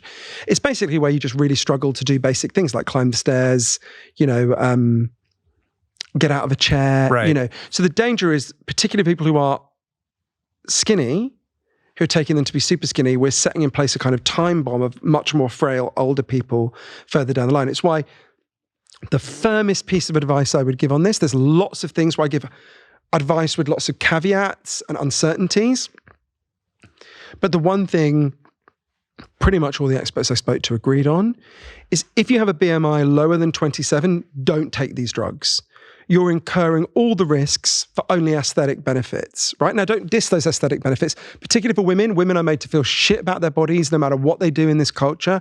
There's a huge amount of pressure on them. I'm not judging those people. I understand where they're coming from. I'm not so different to them, right? I'm not standing above them. But I would say for yourself, you are potentially setting in train a risk that you don't need to take. I can imagine a lot of people hearing what you just said and just disregarding it, especially if you're somebody who has a disordered relationship with eating or a full-blown eating disorder. This just sounds like, your greatest dream come true. So do we know, or what do we know and what do we not know with respect to how this is impacting people with eating disorders? Because I can just imagine somebody with anorexia, it's like, I'm going on this immediately until I just absolutely wither, all the way down to the bone. Of all the things that I'm worried about, this is by far the thing I'm most worried about. And I don't think we need to speculate. I think it's already begun. So Dr. Kimberly Dennis, who's one of the leading eating disorders specialists, she runs SunCloud Health in Chicago. She said that these drugs are rocket fuel for eating disorders, right? Now, this is me speaking now, not her, but I'm sure you've known people with eating disorders. I'm sure everyone watching has. You know that there's a conflict going on within them. There's the psychological part of them that wants to starve themselves for all sorts of complicated reasons. And there's the biological part of them that wants to live. And what these drugs do is they massively empower the psychological. If you take a high dose, they can just amputate your appetite, right? So my biggest fear about these drugs is that in addition to all the benefits that we've rightly stressed, in the worst case scenario, we could have an opioid-like death toll of young girls, and unfortunately eating disorders is mostly young girls, there's some boys but not many, just a huge number of young girls who will be able to starve themselves to death using these drugs in a way they would not have been able to do had these drugs not been invented. And we don't have to speculate about this. Think back to the early 90s. There was a actually much less powerful amphetamine-based weight loss drug that loads of young women were using, girls and young women. And there was a congressional hearing on it called by the, I think it was the Ohio Congressman Rob Wyden. Pretty chilling when you read it now. There was a young ballet dancer called Jessica McDonald who testified, who talked about how she would take these drugs until she passed out because she desperately wanted to be thin. There was a really heartbreaking testimony for a guy called Tony Smith, who was from State Center in Iowa. His daughter Noelle, from when she was a little girl, had just been obsessed with the idea that she was too fat. She would, when they go to the supermarket, she would rush to the fashion magazine and say, "Daddy, why don't I look like this? Why am I so fat?" And she started to take these amphetamine-based weight loss drugs. And when she was 21, she died of a heart attack because she was severely anorexic. And he read out this heartbreaking poem that she'd written saying she wanted to eat, but not yet, not yet. And there's a lot we can do right now to forestall some of that happening. So as Dr. Dennis says, at the moment, right, so think about you, your entire crew, everyone here, you are not eligible for these drugs, right? None of your crew are eligible for these drugs. You all clearly have a BMI lower than 27. But I guarantee you, every single one of you this afternoon could go on Zoom and get it, right? From a legit doctor. It's that easy to get it? What you do is how are these doctors prescribing it to people who are not suited? They're being prescribed on Zoom. And the doctor is meant to check your BMI on Zoom, but good luck with that. Also, frankly, so I get it sometimes because I divide my time between Britain and the US. Sometimes I get these drugs in Britain and sometimes I get them in Vegas, right? So I initially got them in Britain. And when I got them in Britain, I met the criteria, right? I was obese. They tested me. I went in. They saw me. By the time I came to Vegas, I was actually below the BMI you should get it for because I'd lost so much weight. Now, that's a legitimate use of it because I was taking it to maintain that lower weight. But they didn't check that I'd already been overweight. I could have been anyone, right? I could have been someone with a healthy BMI who was taking it to be much thinner, right? So what we need to do is really tighten the regulations around this. Firstly, no more Zoom prescriptions, right? You should have to physically see a doctor who physically checks your BMI. If you are lower than 27, they should deny it to you. And those doctors should be trained in detecting eating disorders so that you can be diverted. Now, that's not that's a leaky sieve, right? There's all sorts of issues with that, but that will prevent some people who shouldn't be getting it, right? We can't disinvent this any more than we can disinvent, nuclear weapons or Jell-O, but we can do the best we can to reduce the harm around it. And that is one of the things, I don't know why I just compared it to nuclear weapons and Jell-O and what's happening in my head there. It's a weird thought, but you know what I mean. Metaphors. Exactly. But the reality... I don't know which has been worse for humanity, nuclear weapons or Jell-O. Definitely give me a lot more chins as Jell-O. Novo Nordisk, Yeah. the manufacturer of Ozempic, made $13.9 billion on this drug alone last year, Yeah. right?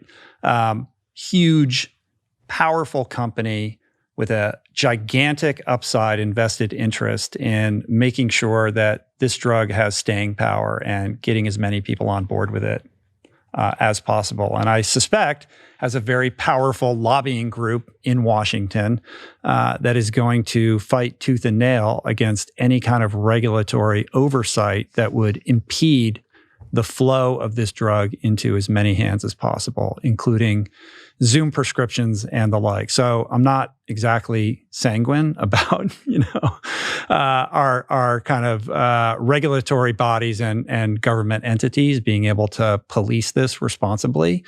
And I'm just imagining, like you mentioned this young girl who would look at the magazine and feel fat. But now we're on steroids with that. Like every young person is scrolling on Instagram and TikTok and seeing idealized versions of what they think, their body should look like. And it's fueling this, massive mental health epidemic. I just had Jonathan Haidt in here talking about the anxious generation. And, it's like epidemic stacked upon epidemic stacked upon epidemic, the obesity epidemic, the mental health epidemic, kind of taking all of these things and pressing them together creates this toxic stew that's going to drive people to make irresponsible decisions around drugs like Ozempic. And I think we're running a massive experiment without adequate data to know where this is going to lead. And the idea that adolescents and young people could get access to this drug because they want to be a little bit skinnier is only going to, in turn, fuel more disordered eating, more anorexia, more mental health issues, more dysfunction physically, mentally, emotionally, spiritually. Like the whole thing is kind of bankrupt, honestly, when I think about it. And yet, I have to reconcile that with the fact that we are in the midst of an obesity epidemic and there is a house on fire and there are people who can and are benefiting from this. I think you've put that so well. And if I think about the dilemma, I thought about two people as you were saying that. So I interviewed a guy called Jeff Parker, who's a retired lighting engineer in San Francisco. He's 67 when I interviewed him. He must be 68 now. Super nice guy. And he was severely overweight. He was finding it painful to walk. He had gout. He had, I think, liver and kidney problems. He was taking fistfuls of pills every day. And his friend Mel gave him Mounjaro, right? Because he tried all the apps. He tried dieting all his life. And he started taking Mounjaro, which is one of these new weight loss drugs. And he lost a huge amount of weight. He felt much better. His doctor took him off most of his pills. Now he walks his dog over the Golden Gate Bridge every day. He said to me, I feel like now I'm going to finally enjoy my retirement. And I said to Jeff, but don't you think we should deal with the underlying environmental drivers of why you and me got into this state? And he said, I couldn't agree with you more. Sign me up for that fight. But I've got to tell you, Johann, by the time we win that, I'll be dead. And I want to live. And I found that hard so I think it's very hard to argue against people like Jeff. There's much more borderline cases where you and I might come down on different sides. But I think it's very hard to say to Jeff, given the risk he was in with the weight he was, it would be better for you if Novo Nordisk had never developed these drugs, right? So for all the concerns I have about Novo Nordisk, and I do have concerns about their lobbying for exactly the reasons you said, I want to also be fair to them. And I'm very happy to criticize pharmaceutical companies. I was very critical of them in a whole different area in my book about depression, lost connections. I want to be fair to Novo Nordisk. These drugs wouldn't exist without Novo Nordisk, and Jeff Parker would have died much sooner, right? So I want to be fair to them in addition to criticizing them. But the other person I thought of is a person related. It's actually the worst moment I had in all the research for the book. I've got a niece called Erin. She's 19 now, but in my head, so she's the only girl in my family and she's the youngest of my nephews and my niece. So no one makes me more protective than her. And like in my head, she's fixed at 6 years old, right? Whenever she has a boyfriend, I always want to go, get the fuck away from her, you pedophile, right? And one day, after I'd been taking the drugs for a while, we were FaceTiming. She was in a pub and she was kind of complimenting me in her jokey way. She was like, hey, I never knew you had a neck before. I never knew you had a jaw. And I was kind of preening. And she looked down and she said, will you buy me some Ozempic? And she's a perfectly healthy weight. And I thought she was kidding. I laughed. And then I realized she wasn't kidding. And I thought, fuck, what am I doing here? Right? Yeah. If you don't think that that isn't a conversation that's happening constantly with millions of young people right now, you're deluded. You're right. The way I think about this, the book is called Magic Pill because there's 3 ways these drugs could be magic. The first way is the most obvious, right? They could just solve the problem. They could solve the problem of obesity. There are days it feels like that, Rich, right? My whole life I've overeaten. Now I jab myself once a week in the leg. I don't overeat anymore. Yeah, it's called Magic Pill, but it's actually, you have to inject yourself. Yeah, they're increasingly going to be pills. By the time the paperback comes out, it'll be pills. But the second way it could be magic is much more disturbing. It could be like a magic trick. It could be like the conjurer who shows you a card trick while he picks your pocket. It could be the 12 big risks that I go through in the book outweigh the benefits over time. I do not rule that out. That's a significant risk.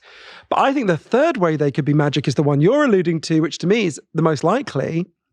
Think about all the stories of magic that we grew up with when we were kids, right? Think about, what would be a good example, Aladdin.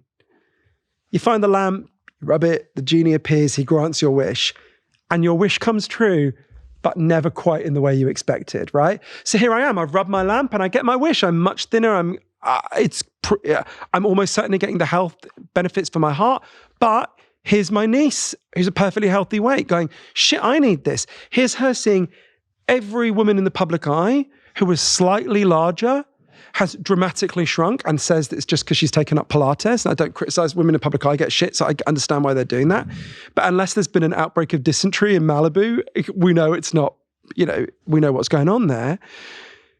Yeah, there's loads of unpredictable effects. This will change the world for better and for worse. The analogy that Barclays Bank analyst came up with the smartphone is right. If we were to wind back to whatever it was, I think it was April 2007 when Steve Jobs unveiled the iPhone, right? We wouldn't have been able to game out TikTok and DoorDash and a million things, right? That have made our lives better, made them worse. How could being more connected turn out to be a bad thing? It was unimaginable at the time. I mean, this is more ambiguous from the start. I think you're right that we would have actually been more naively optimistic at the time of the invention of the iPhone. I think you're right that we're more alert to many of the potential risks now. I don't think you could have foreseen social media algorithms would promote political extremism that would undermine democracy all over the world, right? Maybe we would have been total geniuses in 2007, but I doubt it, right? So there will definitely be, and even if you think about like small things that are playing out from these drugs, Jefferies Financial did a report for the US airlines saying they're going to have to spend a lot less money on jet fuel pretty soon because it takes so much less jet fuel to fly a thinner population. Here in LA, there's been a big run on jewelers because people's fingers are shrinking so much. Is that true, really? Yeah, their wedding rings don't fit anymore, right? So there's all sorts of like weird, unpredictable effects.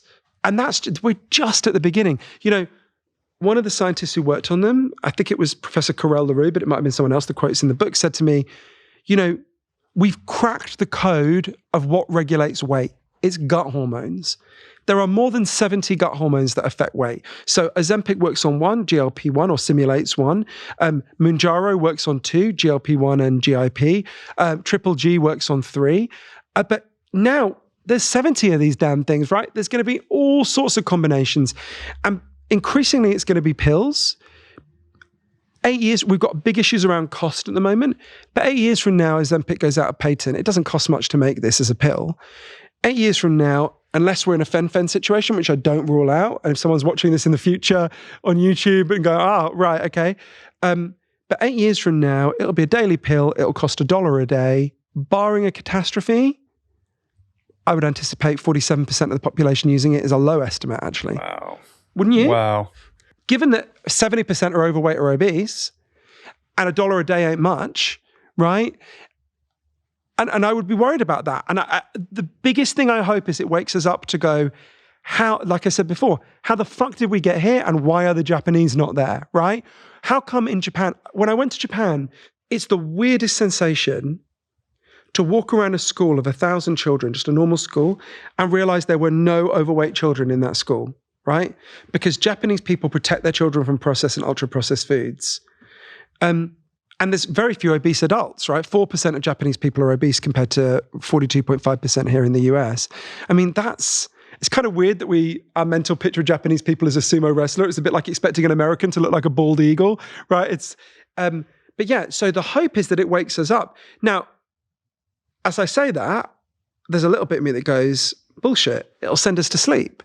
If you've got a little technical fix, why would you bother fixing the environmental problem? It blinds you to getting at the root cause of what's driving the problem in the first place. So it moves us further away from the actual solution.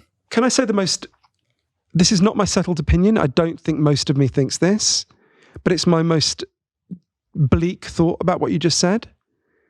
So I would say to people, I think I said to Jeff Parker, that guy I was talking about in San Francisco, or it might have been someone else, but don't you think this will undermine the movement to deal with the causes? And someone said to me, what fucking movement? You can't imagine a more charismatic and persuasive person than Michelle Obama, right? A person more beloved by the American people. Even Michelle Obama couldn't get a movement going saying people should physically move their bodies, right? So should we resist these drugs because it might undermine a movement that didn't even exist in the first place? Now, I don't think that. And the analogy I would use, I've just had a very dark thought. I want to just lighten it because I actually do think this. As soon as I say that, another thought kicks in, which is think about smoking, right? I think the thing that would most shock your kids if we could take them back in time, like to say the world we grew up in, is people smoked everywhere, right? People smoked on the subway, on planes, in restaurants.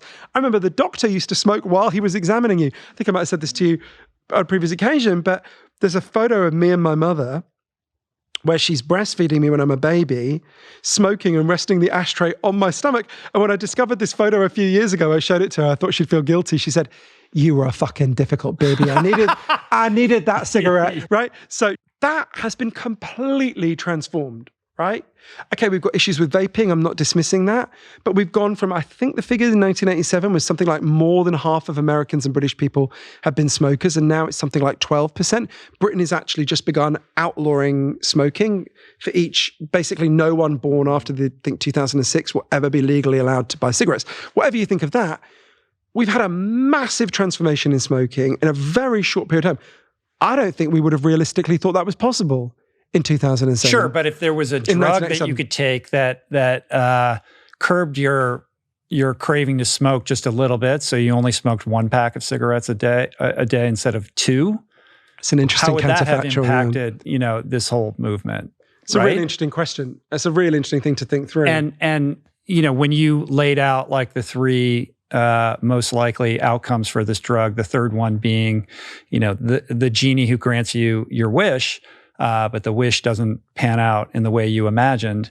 The genie's out of the bottle, right? So come what may, then, what's the drug that we then have to take to treat the side effects of this drug? There's no like end the to old this. Woman who swallowed the spider to swallow it the becomes fly. a funhouse, mirror situation all the way down the line. And I think that is, somewhat concerning. And I would imagine, you said we're just learning about, we're learning every day more and more about the gut-brain axis and the incredible impact of our microbiome on all our metabolic and physiological functionality. And I feel like we're just at the starting line of beginning to understand those complex systems and how, the immune system and our hormonal system, so much is regulated in our gut, right? And it's not a leap to imagine identifying an analog to this GLP-1 agonist that would do for addiction what Ozempic is doing for obesity. In other words, is there some kind of hormonal system or particular hormone that, if modulated, could reduce the cravings for drugs and alcohol? Well, there are lots of scientists who would say we don't need to hypothesize that drug. This is that drug. Now, I want to say this is highly contested. Of all the things I write about in the book, this is the chapter where the scientists most disagree, or where the picture is most still to come into view. But there's a few things we know. We know that lots of people taking Ozempic are anecdotally reporting that it seems to have reduced or eliminated their other addictions. So, for example, I interviewed a mental health nurse in Canada called Tracy, who she'd had a bad breakup and she'd just become obsessed with online shopping in a really unhealthy way. She was buying huge amounts of clothes she'd never wear, books she'd never read. She started taking Ozempic and that impulse went away. Lots of people are describing reductions in smoking, and actually drug addiction, right? So we know that anecdotally. We know in animal studies there are staggering effects on this. So for example, I interviewed a woman called Professor Elisabeth Jarhag, who's at the University of Gothenburg in Sweden. So what they do, what she did, her and her team, they get rats and they get them to drink a lot of alcohol. It turns out rats really like getting fucked up on booze. They wobble around in the cage. You give it to them for week after week after week until it basically the rat cage starts to look like a dive bar in North Vegas. And then you inject them with a GLP-1 agonist, a semaglutide, and they drink much less. And interestingly, the heaviest drinkers are the ones who cut back the most. But then they thought, some scientists said, well, that could be that alcohol has a caloric component. So maybe it's just that they want the calories less. So other teams have been researching, who I also interviewed, people like Professor Patricia Grigson at Penn State University. She then experimented with getting rats to heavily use heroin and fentanyl. And again, you give them a semaglutide, they have a really significant fall in their use of that. Professor Greg Stanwood, who I mentioned before, did the same thing with giving mice cocaine. I don't know why I find the idea of mice on coke really funny, but I do. But you get mice to use cocaine a lot, give them semaglutide, big reduction in their use, 50% reduction. So the most casual cocaine use with these exactly. mice. I always picture like Al Pacino in Scarface, but as a mouse. But so the most optimistic scenario, and I want to stress this is speculative, is that actually this is not a drug that is about weight loss. It's a drug that boosts self-regulation across the board. That's the dream scenario, right? Now, what we know about the human trials on addiction are much smaller, and they're a bit of a mixed bag. We know they do reduce smoking, but only if you combine them with a nicotine patch. We know they do reduce alcohol use, but only if you had an alcohol problem. There's a load of studies now going on. We'll know much more in the next few years. But there are optimistic scenarios around these drugs that we should talk about cautiously, but we should talk about, which is that these drugs do significantly reduce addiction. Now, again, they're not dealing with the underlying drivers of addiction. We've done whole podcasts on that, you and me, Rich. People can look at about my previous book, Chasing the Scream, which was all about addiction and the addiction in my family and addiction policies all over the world. And you could say, we don't need a drug for that. We know what reduces addiction. Portugal decriminalized all drugs and took all the money they used to spend on fucking people up, arresting them, shaming them, punishing them, and spent it all on turning their lives around: housing, job creation, therapy, love and support. Lo and behold, their addiction massively fell, right? So you could say we don't need a drug. We've got a social solution. We can deal with these underlying factors. It's maddening to me in my work in Vegas. I'm seeing quite a lot of the time, because the case I'm working on I'm writing about relates partly to homelessness. I'm seeing a lot of people who are dying who would live if they were in Portugal, right? So we don't need to wait for a miracle drug. We got addiction policies that work. We could choose them in this country if we wanted to. We could deal with the massive fentanyl crisis that we're facing, which is killing so many people who should get to live. Nonetheless, that shouldn't preclude us being excited about this drug, potentially, although with a lot of caution. Sorry, I got a bit ranty there. Yeah. I want to turn to a finer point of addiction. Sure. And you referenced, you've written extensively on this. We've talked about it in the past. And you're no stranger to the idea that the substance or the behavior really isn't the problem. That's the solution to the problem. The underlying driver of addiction, the emotional dis-ease, left untreated, will persist and find creative ways to express itself. So I want you to imagine a perfect world, Johann, in which Ozempic is completely safe.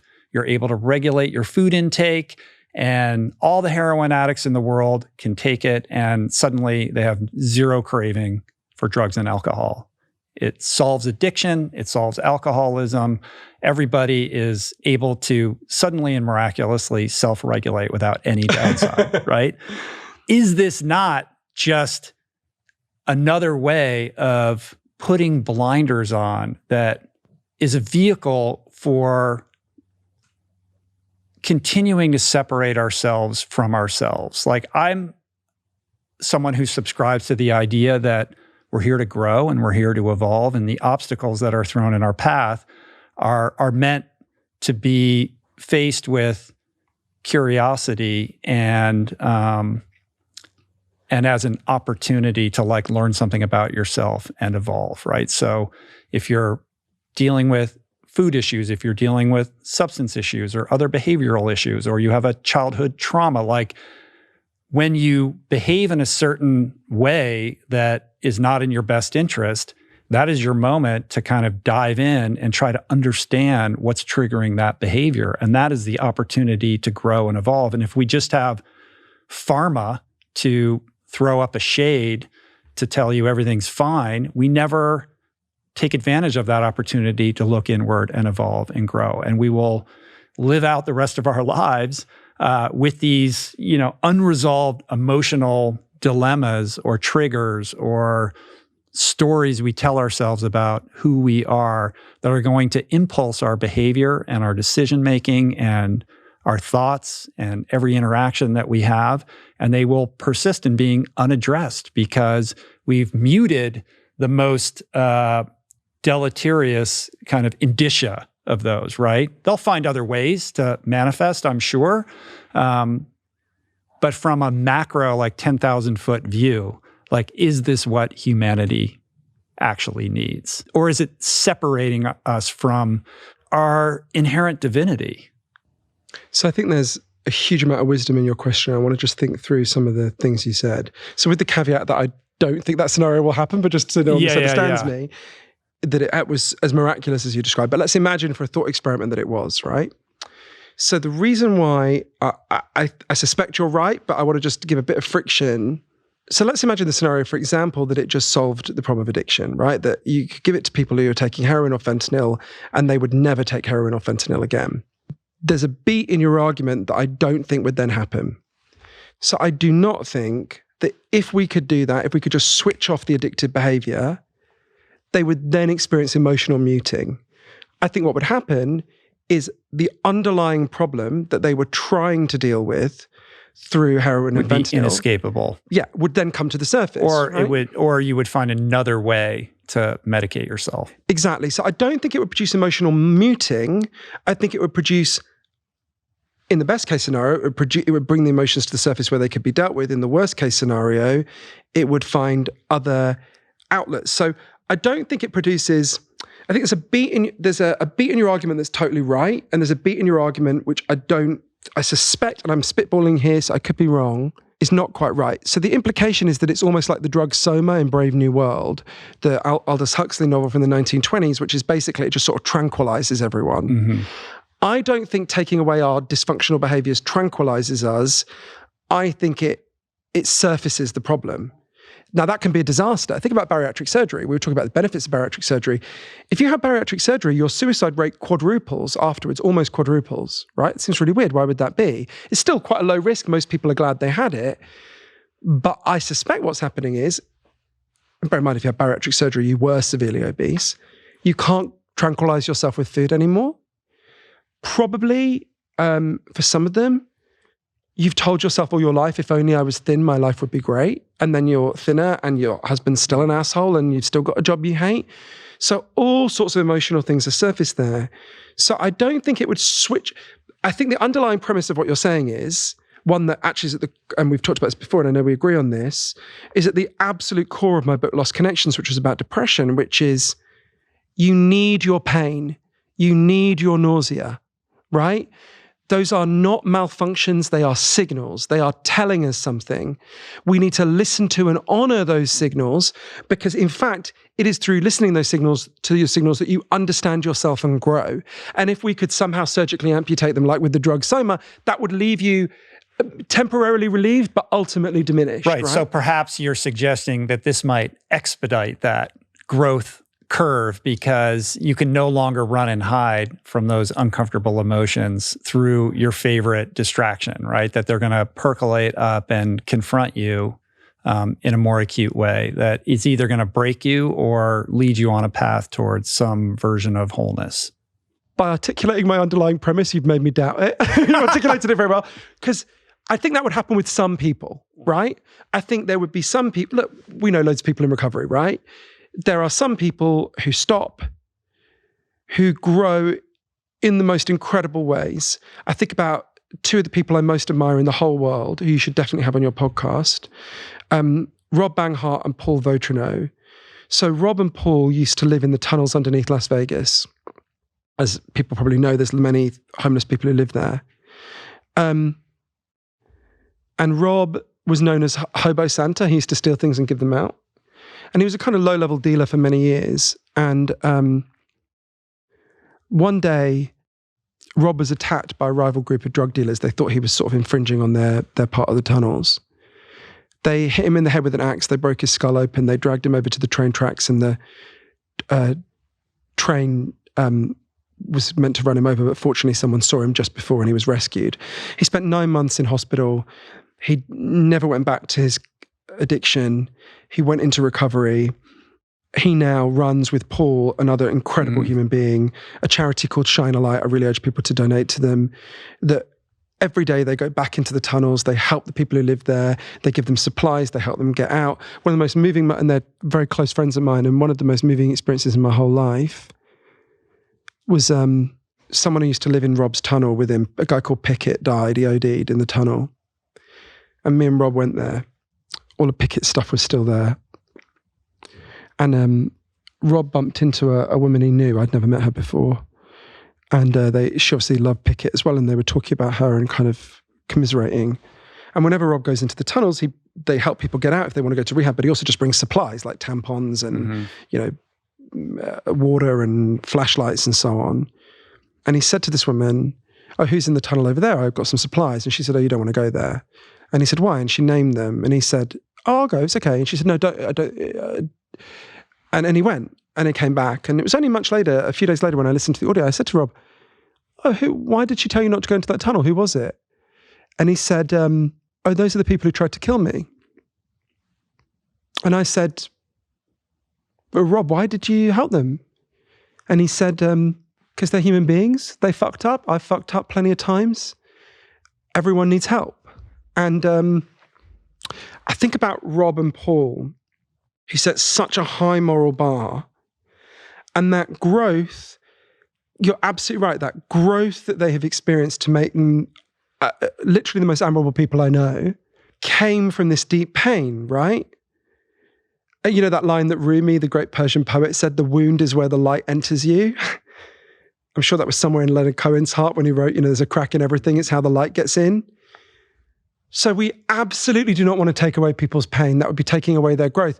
But I think weirdly, to extend this analogy probably much further than it can go, I suspect that if there was this drug that could just switch off the addictive behavior, for Rob, it would have been like being in hospital for 9 months. It would have surfaced all this stuff and give him an opportunity to grow, rather than just been like, "Oh, I'll just carry on exactly as I was." I don't see that he would have done that. I could be wrong, and I'm going quite far out on a limb in imagining your hypothetical, but I think it's a very fertile one to think about. Yeah, I think it's interesting. I mean, I think everything you said is accurate, but I layer on top of it this idea that anything of value has to be earned, right? And the idea that there's some kind of shortcut to whatever goal that you're trying to achieve robs you of the value of experience. And it is the value of experience that, basically girds your, growth trajectory. And so if you're receiving things that are unearned, then you're not having the life experience that's required in order to kind of grow and evolve, right? So that man that you just shared about, like, his pain drove a certain growth trajectory for him, and he had to earn that for himself. And so to the extent that there are things out there that are kind of moving people away from the experiences that are required to earn, a certain level of wisdom or life experience that, can be shared for the benefit of others and for oneself, like that, I think you would agree, would not be the best thing. I do agree with that. I'm just thinking about a few things as you say it. This is not what you're saying. But there are some people who I think hear that and they think there's this old argument, like the worse things get, the better they'll get, right? That in a way, I'll give you an example. I believe in gun control, partly because I've had someone I loved who was murdered with a gun. Reasonable people can disagree with me. I have lots of friends who don't agree with me on that. But if someone was shot in front of me, I wouldn't say, well, don't call an ambulance, leave them to bleed, because that will prove the case for gun control. Their death will add. I don't believe that if things get worse, it necessarily makes things better further down the line. Sometimes things just get worse, right?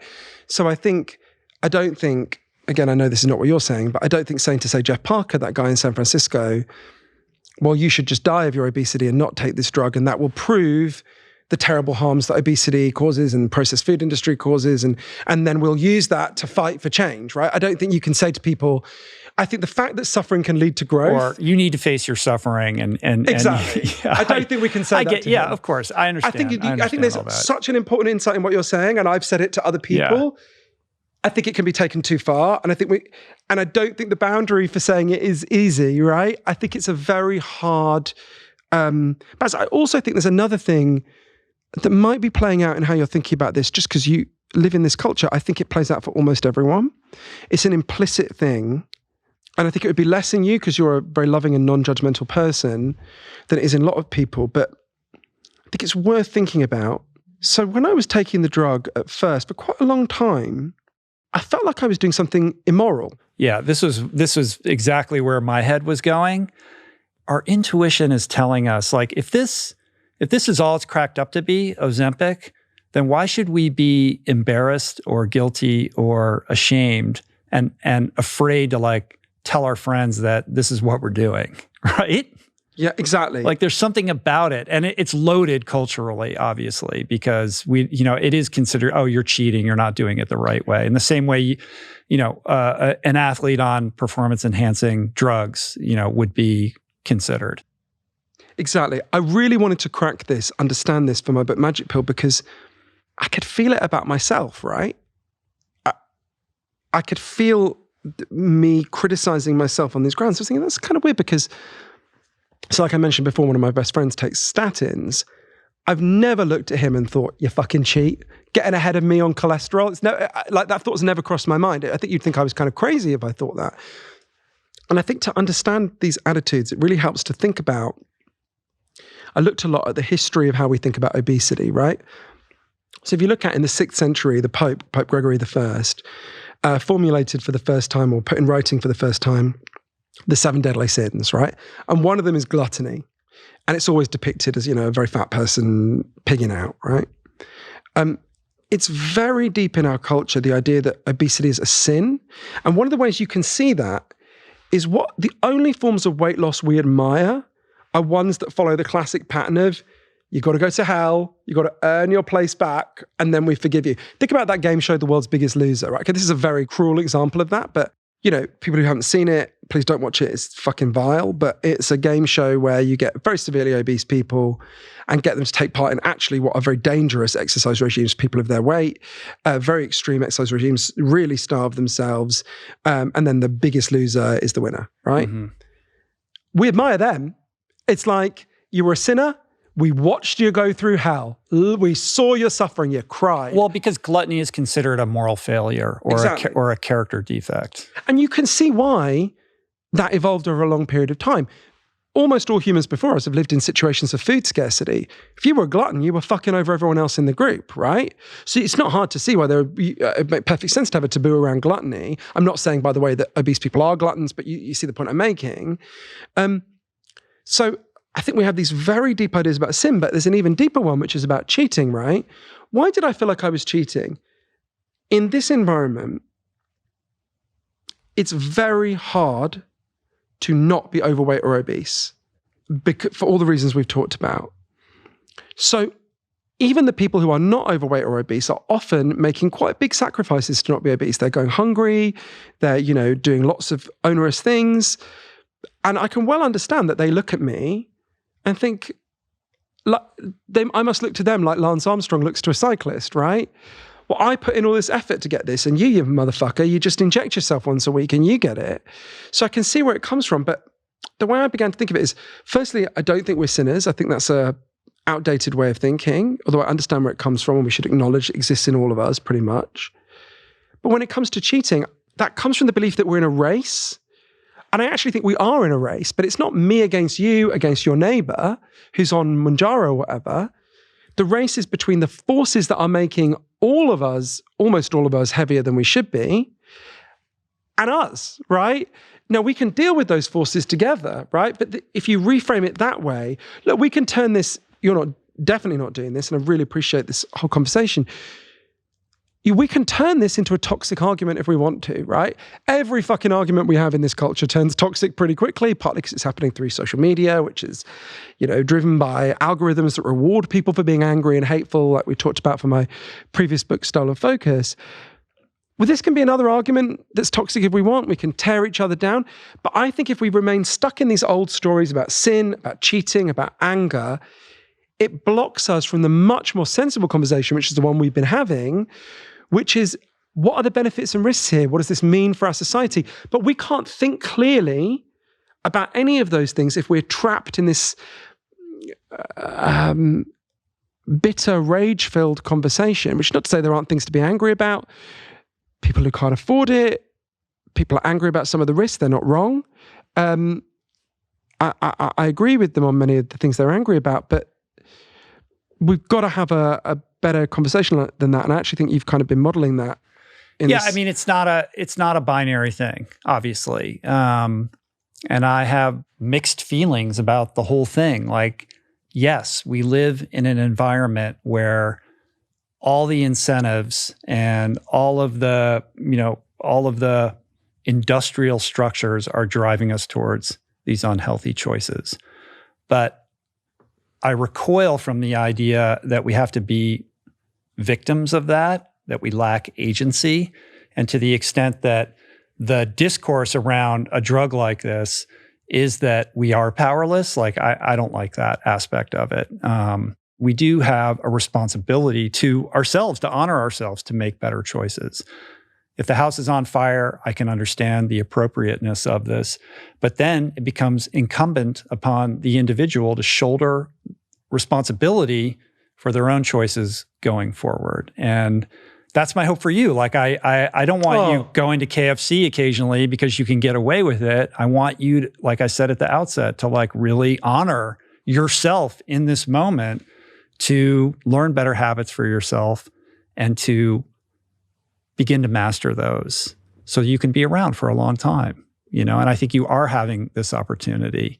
And I would like to read the chapter where you go off it, even if you end up going back on it, to have that experience and to see what happens and to see if you can adopt healthier habits and make them stick.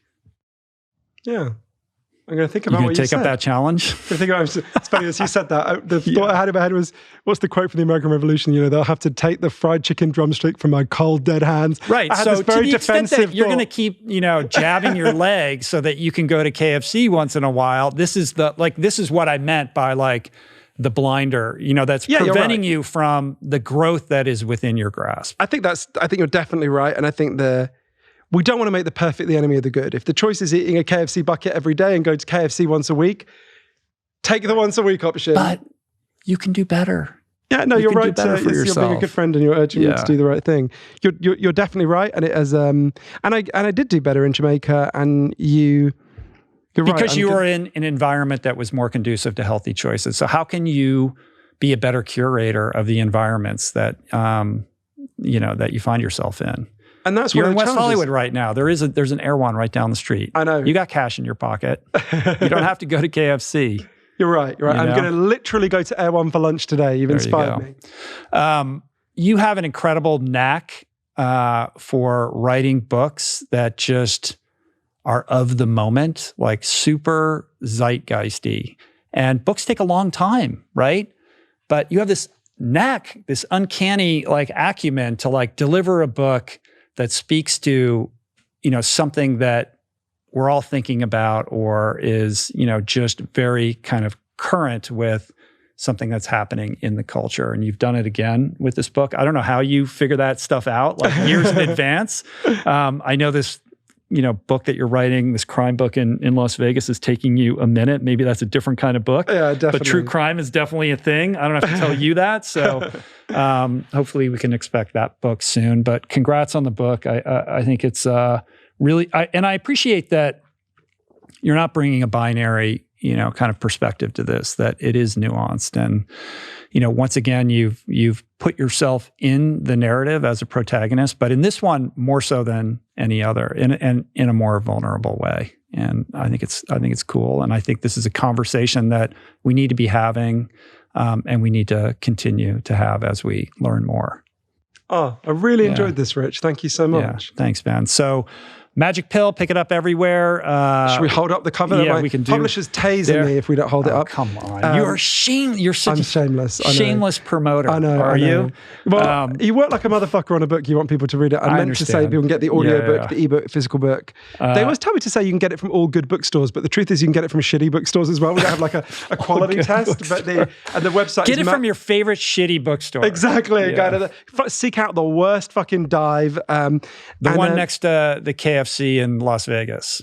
Yeah, actually, Vegas has one of the best bookstores in the entire United States. It just up the street from Fremont Street. Oh, why am I blanking on its name? It's it's called Writer's Block. One of the best bookstores in the US. Actually, lots of nice little ones as well. So don't diss the Vegas bookstores. All right, there you go. All right, well, come back and share more about Las Vegas then when you finish this stupid book. When you finish this book, and you have gone off Ozempic and just mastered your diet. I like these strict rules you're laying down. All right. I like it. Cheers, man. Rich. Peace. That's it for today. Thank you for listening. I truly hope you enjoyed the conversation. To learn more about today's guest, including links and resources related to everything discussed today, visit the episode page at richroll.com, where you can find the entire podcast archive, my books, Finding Ultra, Voicing Change in the Plant Power Way, as well as the Plant Power Meal Planner at meals.richroll.com. If you'd like to support the podcast, the easiest and most impactful thing you can do is to subscribe to the show on Apple Podcasts, on Spotify, and on YouTube, and leave a review and or comment. This show just wouldn't be possible without the help of our amazing sponsors who keep this podcast running wild and free. To check out all their amazing offers, head to richroll.com/sponsors. And sharing the show or your favorite episode with friends or on social media is, of course, awesome and very helpful. And finally, for podcast updates, special offers on books, the meal planner, and other subjects, please subscribe to our newsletter, which you can find on the footer of any page at richroll.com. Today's show was produced and engineered by Jason Camiolo. The video edition of the podcast was created by Blake Curtis, with assistance by our creative director, Dan Drake. Portraits by Davey Greenberg, graphic and social media assets courtesy of Daniel Solis. And thank you, Georgia Whaley, for copywriting and website management. And of course, our theme music was created by Tyler Pyatt, Trapper Pyatt, and Harry Mathis. Appreciate the love the support. See you back here soon. Peace. Plants. Namaste.